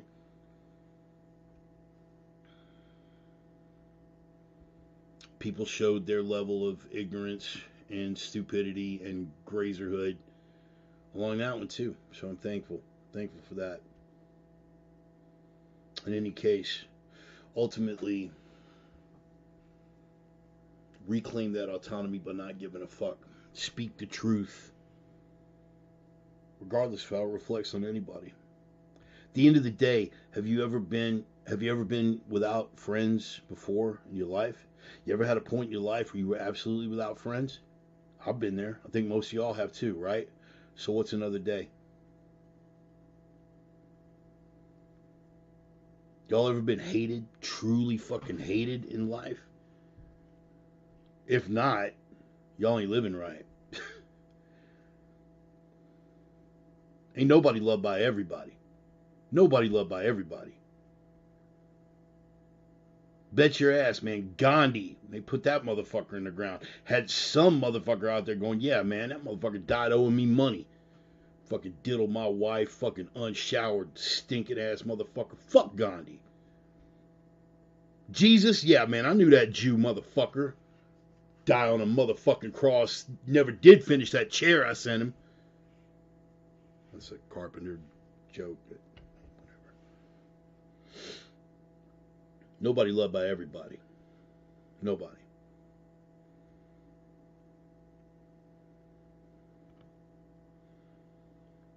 So if you've been friendless before, it shouldn't fucking matter to you that you might lose people who call themselves your friends over speaking the truth. Real friend ain't never going to leave you behind the truth. And anybody who does leave you behind the truth wasn't your friend in the first fucking place. If you ain't never been without friends before, get comfortable with that, because it's going to mean you reclaiming your autonomy by speaking the fucking truth. If you ain't never been hated before, buck up. Get ready to get hated. What was it Orwell said? The further a society drifts from the truth, the more that society will hate the people that speak it. Bet your ass. Shouldn't matter. Speaking the truth as you know it to be. And that don't mean living your truth. You know, my lived experience says, I don't give a fuck, man. That whole abandoning the concept of objective truth, eat shit with that postmodern Foucault, fuck. Not a big fan of Foucault or postmodernism.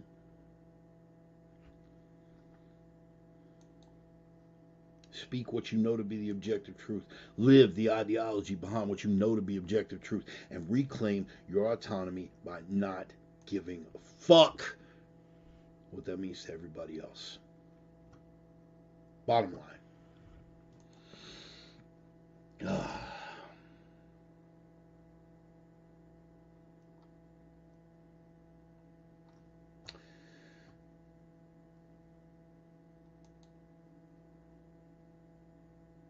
And when you reclaim your autonomy, part of that is reclaiming your identity.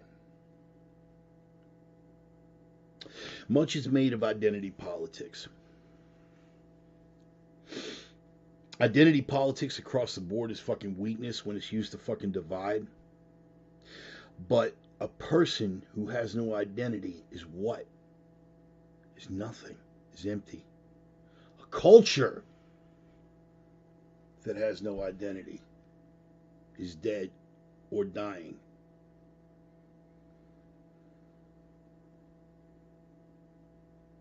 I'm going to touch really briefly on this because it's a bullet point.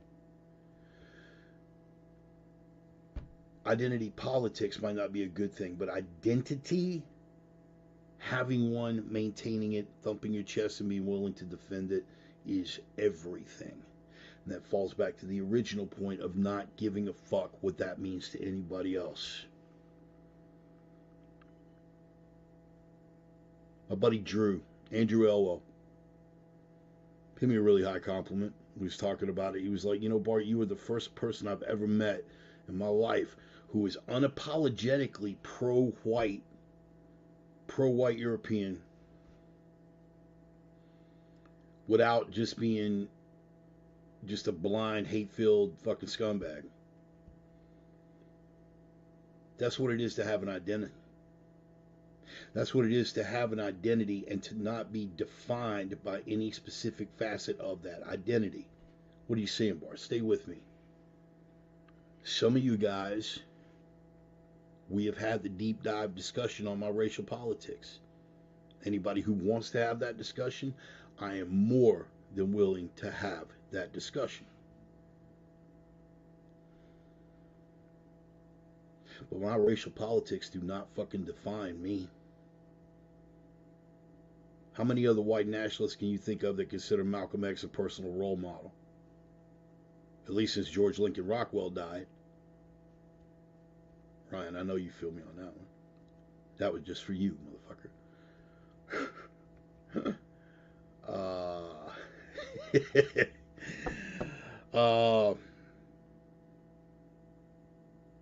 Plenty of you guys are aware of some of the freakier aspects of my fucking sexuality. Ooh, there's a tough one. My sexuality doesn't define me either.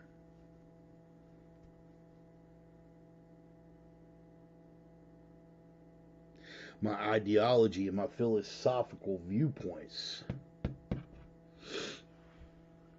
do not define me as a person. But my identity is everything to me. My identity encapsulates every fucking facet of who I am. But that's my identity as an individual. What about our identity as a culture? Or our identity as a, are you ready for this one? Careful with the R word, race. Getting back to the Scott Adams thing we discussed briefly in the opener. Where's the distinction? I would never in 100 years deny anyone their cultural identity. Never. Never in 100 years. But being a pale-faced European, nobody will return that fucking courtesy.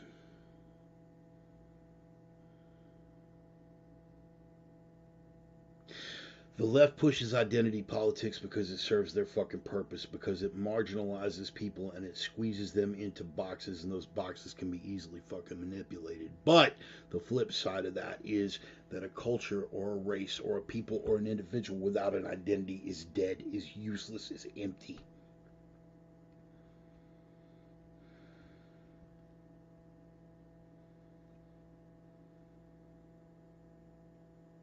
So individually, racially, and culturally, we need to rediscover a sense of our own identity. Us pale faces especially, because we've been down too long without one. It's wrecking. Hey Chase, what's going on, brother? It's wrecking us as a people. It is wrecking us as a people and is reducing us to the same things that we used to belittle in other races and other cultures. Getting back to being a white nationalist that considers Malcolm X a role model and personal fucking hero. Brother Malcolm, had an interesting speech once upon a time. Who taught you to hate yourself? You guys should go look that up on YouTube. There's a lot of white Euro peckerwoods out there that could stand that bit of wisdom to get handed to them right now. Who taught you to hate the color of your skin? Who taught you to hate the texture of your hair, facets of your culture, that you would go so far another direction, try to assume a culture that was not your own, that was not of your blood, that was not of your line, that was not of your race?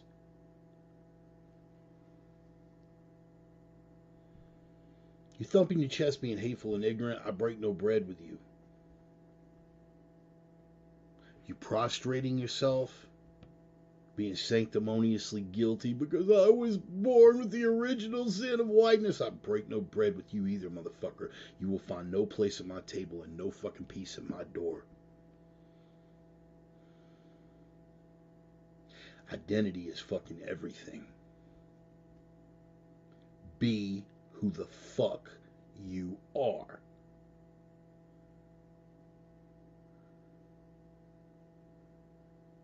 For my blacks out there, my Latinos, my Asians especially. See, Asians don't need to get that lecture because they never lost it. They never lost it. Bone, I don't know if you're on board. I didn't see you in the roll call, but Bone, if you're out there, you feel me. Asians never fucking lost it. I'm going to talk about something to aspire to. They still maintain their cultural identity. And as a result, every member of their blood and their line is able to retain their identity as an individual. You feel me? Is there anything hateful about that? Not in my observation. Asians get to thump their chests about being smarter than everybody because they are. You know, they're racist to fucking say so.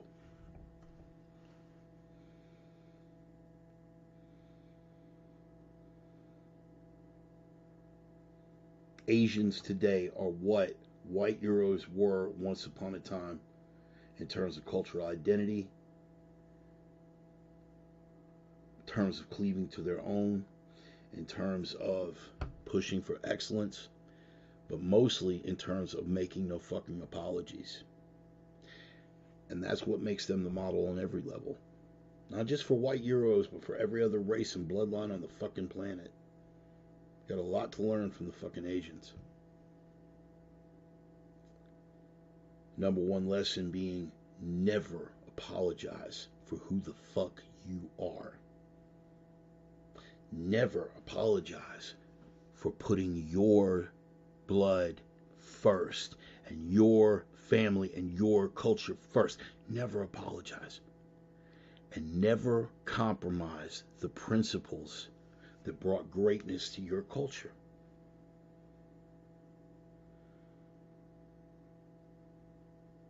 Us fucking Peckerwoods could learn a lot from some motherfucking Asians. Us motherfucking Peckerwoods could learn a lot from a couple of speeches from Brother Malcolm back in the day. But at the end of the day, we're talking about identity.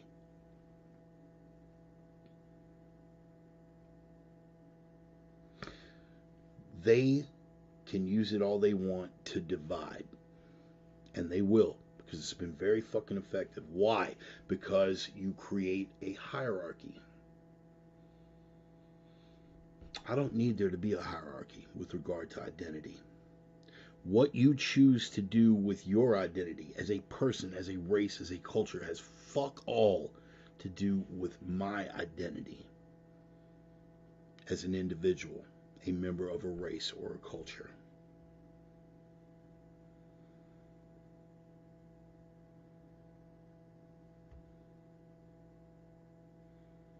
And for all that's been put on us, you know, we talked about Scott Adams briefly in the opener. I don't know if y'all took a good look at that chart. Maybe not. But that's DOJ statistics. That is interracial violent crime percentage. Keep in mind, and it's only fair to point out, because somebody is going to jump in and point it out, and they should, that the overwhelming majority of all violent crime is intra-racial. Same on same. Overwhelming majority. White people killing white people, black folks killing black folks, Latinos killing Latinos, and I think like 3 Asians killed like 6 other Asians last year. I mean, you notice in that entire fucking chart, look what we have. We have white on black, we have Hispanic on black, you know, you got white on Hispanic, and all the way up, and then finally at the end we have black on white. Do you see Asian in that motherfucker anywhere? Why? Because they left it out of the chart? No, man, because these motherfuckers aren't out killing each other. Or anyone else. Shit, the only time you get an Asian to kill a motherfucker is if you riot in their goddamn neighborhood and then they're shooting you from the fucking rooftop. And you had it coming. Fuck.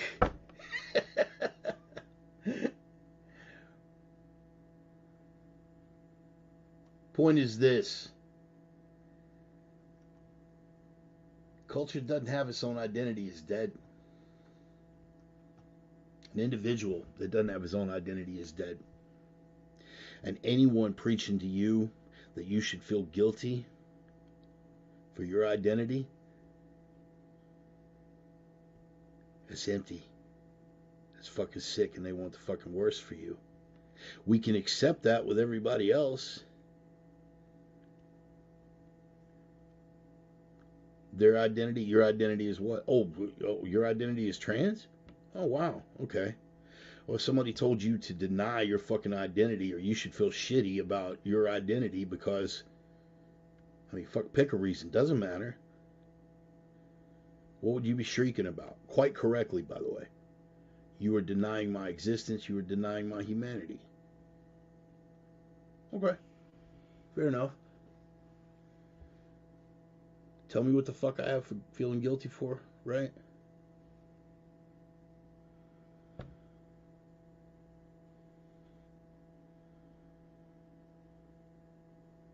See any guilt in this eye? See any apologies in this one? Look closer. Didn't think so.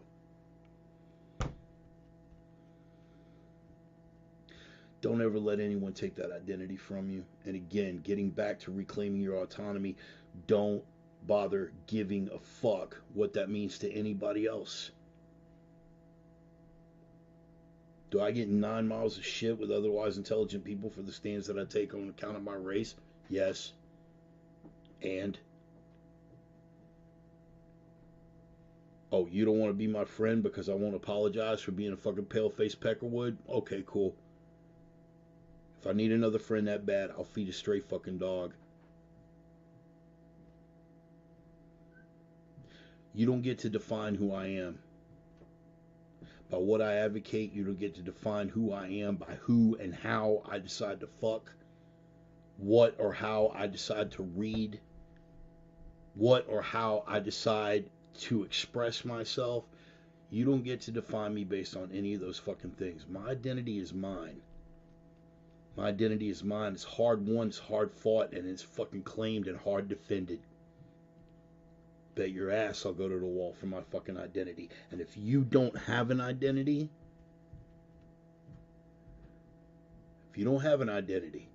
culturally, racially, and particularly individually, as an offshoot of culturally and racially as an individual, you better do some soul searching, son. A culture without an identity is dead or dying. A race without an identity is a construct. And an individual without an identity is a cadaver walking upright. Fortunately, in this day and age, we could take one of those and make him president. But I think you get my point. So find that identity. Don't hide from it, and don't give a fuck what it means to anybody else. Because if they are not feeding, fucking, or financing you, they don't count. And if they are, they count at your discretion. That's part of having that identity, that autonomy, that strength. Live the 3, baby. Live the 3. One more bullet point I want to touch on real quick. I just thought it was cute. Connection between Keanu Reeves and Jordan Peterson. I'm just bringing this up out because it gives me an excuse for 2 things. It gives me an excuse to plug Keanu because I love the motherfucker. Gives me an excuse to plug Filipino martial arts because you know I'm both a fan and a practitioner of that crazy fucking stick and knife Filipino shit. The man is dangerous. The man is really, really, really fucking dangerous. I mean, legit dangerous. John Wick movie premieres this week. Charlie and I are going to go see it at some point while she's up here for my birthday visit this coming week. But I got to thinking about it because somebody brought up Keanu, right? What are the 2 things we know about Keanu, right? What are the 2 things when people think of Keanu Reeves? What personality traits?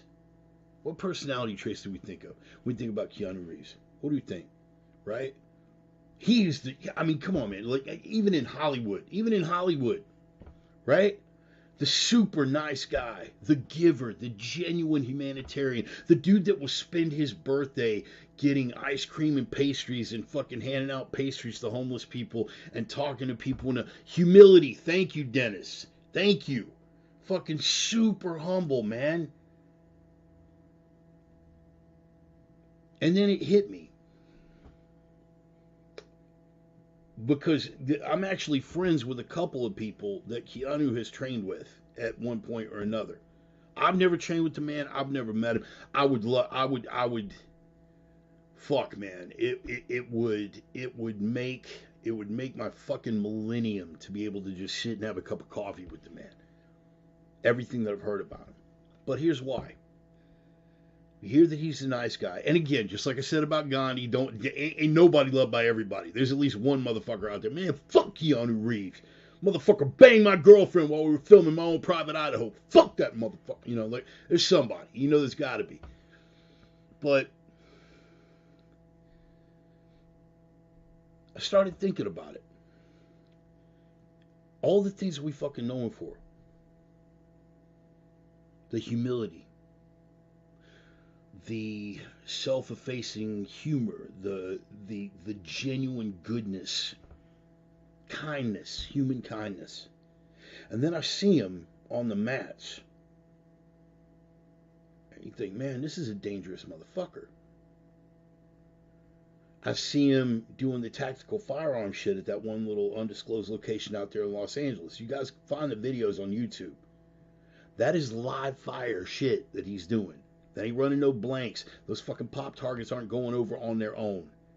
That's ballistic, son. That's terminally ballistic. And dynamic to boot. He doesn't just shoot. He shoots. He moves. He changes targets. He dumps. He reloads. He moves. He shoots. He dumps. He reloads. That is one lethal motherfucker. I'm going to tell you something, man. He could be the kindest man in the world. If you think you are going to fucking walk through Keanu Reeves, if you underestimate that motherfucker, because, dude, look, I'm going to tell you the truth, man. I've trained with a lot of people, and I've trained a lot of people. I've trained tier 1 motherfuckers. I've trained with tier 1 motherfuckers. And everything that I've fucking seen, lets me know that even if it's a tier 1 guy that's been out of action, out of circulation for about 5 or 6 years, he ain't walking through no motherfucking Keanu Reeves. And that's on any front. You feel me? He's got that skill set across the board. He can go hands. He can go knees and elbows. He can go grappling. Oh shit, we're gonna go blades? Fine, man. We'll fucking go blades. Oh, sticks? Yeah, we can do sticks. Ah, shit, I brought a stick to a gunfight? Why didn't you tell me it was a gunfight? Because I brought a gun. Dangerous, man. And you know what rang in my head when I fucking put this shit together? Jordan fucking Peterson. In particular, the interview that Dr. Jordan B. Peterson did with John Stossel. Because that's the one that's best known. But of course, he has expounded on this concept many, many times. And if you are familiar with the work of Dr. Peterson at all, you have heard it before. Is that first, you have to be dangerous. A good man is not a harmless man. A good man is an absolute beast, a dangerous man who voluntarily keeps that under control. And I thought, fuck, man. Fuck. Keanu goddamn Reeves.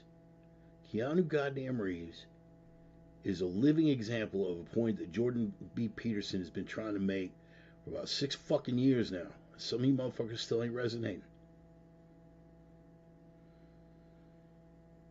That is a dangerous man. He has lived a rough life. He's lived a rough life. Dr. Peterson has quite a bit to say about that as well.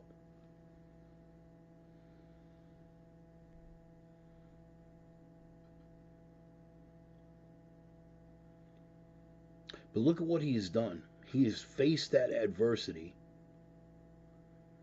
with stoic grace, carried himself forward. And I'm not one to puff the pecker of any Hollywood dude. I mean, who knows? Maybe I meet Keanu and I think he's a dick. Who knows? Doesn't diminish the point that we're making here. For everything that he is known for, the public perception. Perception being 9/10 of reality. And what do we perceive? That he is humble, that he is kind. And what do we know? He's been through some really rough shit in his life. Loses the child, loses the wife. No family. Good friend dies of a fucking overdose. Been through some shit. A lot of people could go really fucking dark and either become self-destructive or outwardly destructive. And what has he done? He has decided to react to the world with kindness. But deep down, whether this was intentional or whether this was just a byproduct, he is able to treat the world with kindness based on the same principle that Dr. Peterson discussed. First, you have to be dangerous. You ever seen Keanu? He's not a real big fella. Even when he's trained up and ripped, and he's not a real intimidating, menacing kind of fucking guy. If you don't know what he's holding.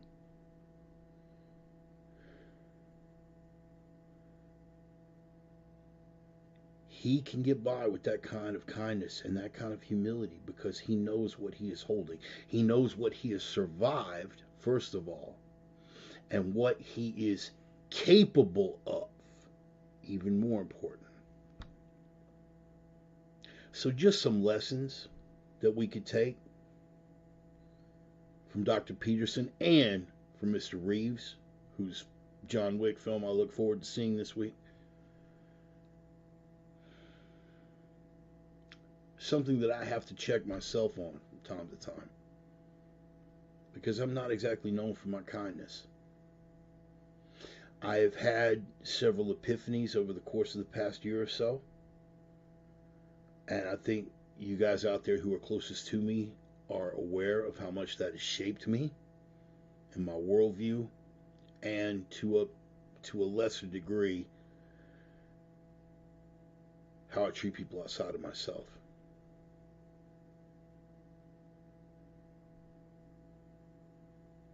I choose to double down on creating the danger factor.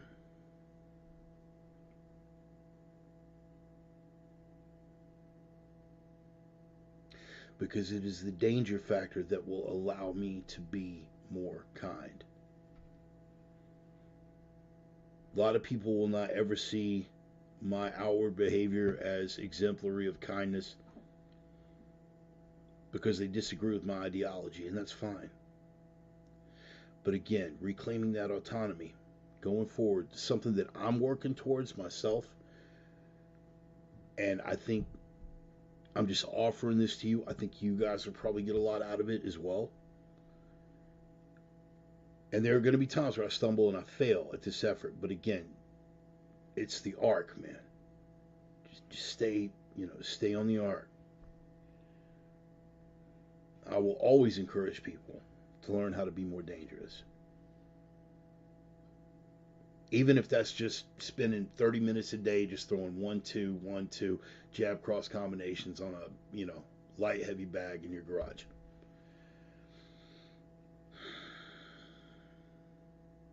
Because the more dangerous you are, the more it allows for the kindness that we strive. Particularly in a culture like today where people do tend to mistake kindness for weakness.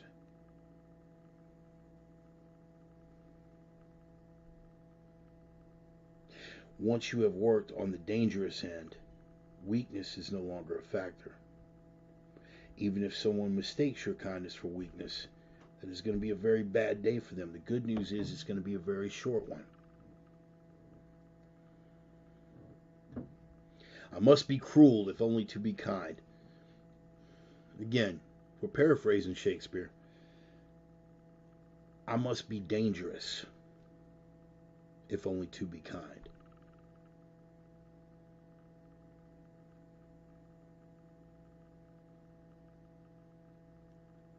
Try to get your head around those concepts. Realize that the two are not mutually exclusive. Continue to make yourself more dangerous. But that doesn't mean you have to be more aggressive. If they respond to your kindness or take it for weakness, it is just as easy to back off and disengage. But the number one rule, what do we say when we live to 3? The number one rule is strength. Because without that strength, you can't be the signal that breaks through the noise. You can't be the light that breaks through the darkness. Without the strength, kindness will not be a luxury that is open to you. So put in the time on the bag with the sticks, with the guns, and earn the luxury of that kindness by making yourself more dangerous. You owe it to yourself and all the people that you care about. Going forward, nothing will be more important.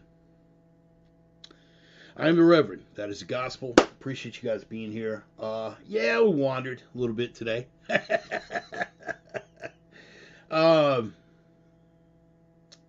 But But I think we communicated all the important bits. I think we communicated all the important bits, all the bullet points that I really wanted to get across. Just sort of, yeah, very clever, Joey, very clever.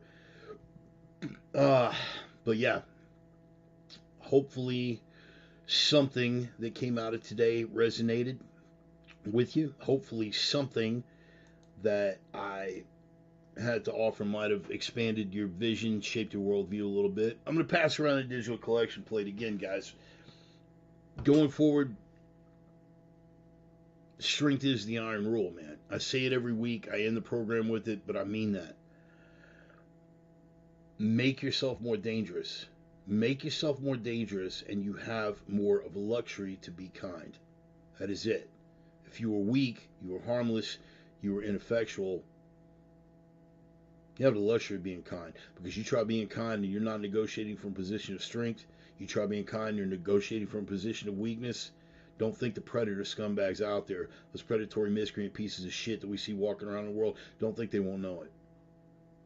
They will know it, and they will pick you to fucking pieces. This is the difference between the Pollyannas. The Pollyannas can hide behind the power of the state, wish that the world were a better fucking place. They never act on it. They are ultimately at the mercy. They pray for the innate goodness in people because they are weak. Because if innate goodness does not exist in people, they're power fucked. Just victims, right for the fucking picking. That is why they are so committed, again, being overcommitted to a narrative, that is why they are so overcommitted to that particular narrative. The greater goodness of people. Because if they're wrong, and they are, sooner or later, the veneer of the power structure that protects them fails. And they are meat. Nobody in my circle is going to be on that victim list. I want to see you motherfuckers out there doing the push-ups, hitting the bags, doing your fucking Sinawali 6 counts, putting some rounds down range. Do something. Make yourself a little more dangerous, a little bit harder to kill, and that will afford you the luxury of that kindness, no matter what the rest of the world chooses to do. I love y'all, man. Thanks for being here. We'll pass around that little digital collection plate like we always do here at the end of the program. I'm on PayPal, I'm on Cash App, I'm on Zelle, I'm on Venmo, and every other goddamn thing. If you guys want to throw me a little bit of coin. If you can't, I get it. Reluctantly, we are still in a Biden economy for at least another couple of years. I mean, listen, the whole fucking thing goes tits up in a couple of weeks, which is entirely fucking possible. We didn't get into Janet Yellen this week, but oh boy, we may be dealing with it next week whether we want to or not. In any case, nah, man, if you can't throw me any coin, I totally get it.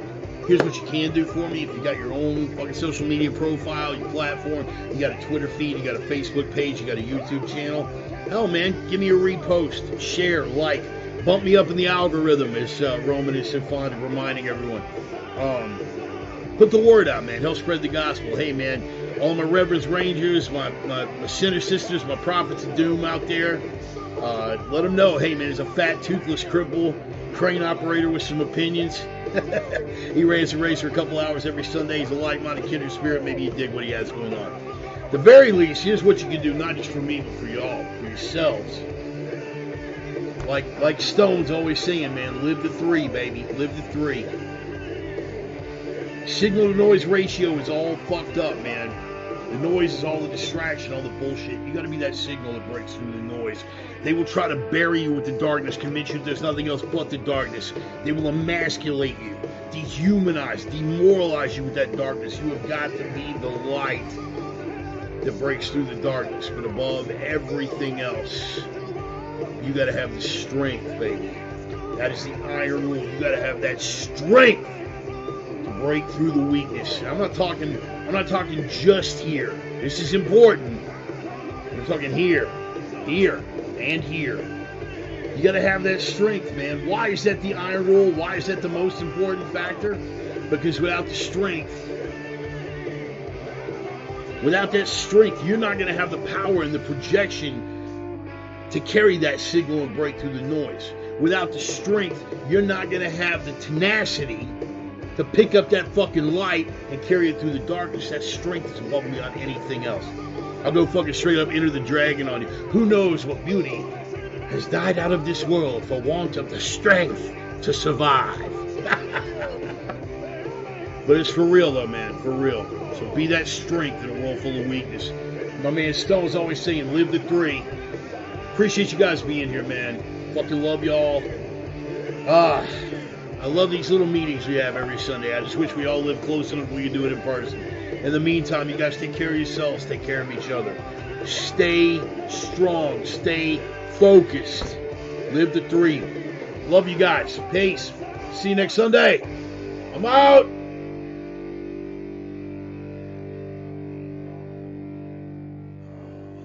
Fucking love my folks, man. Love my folks.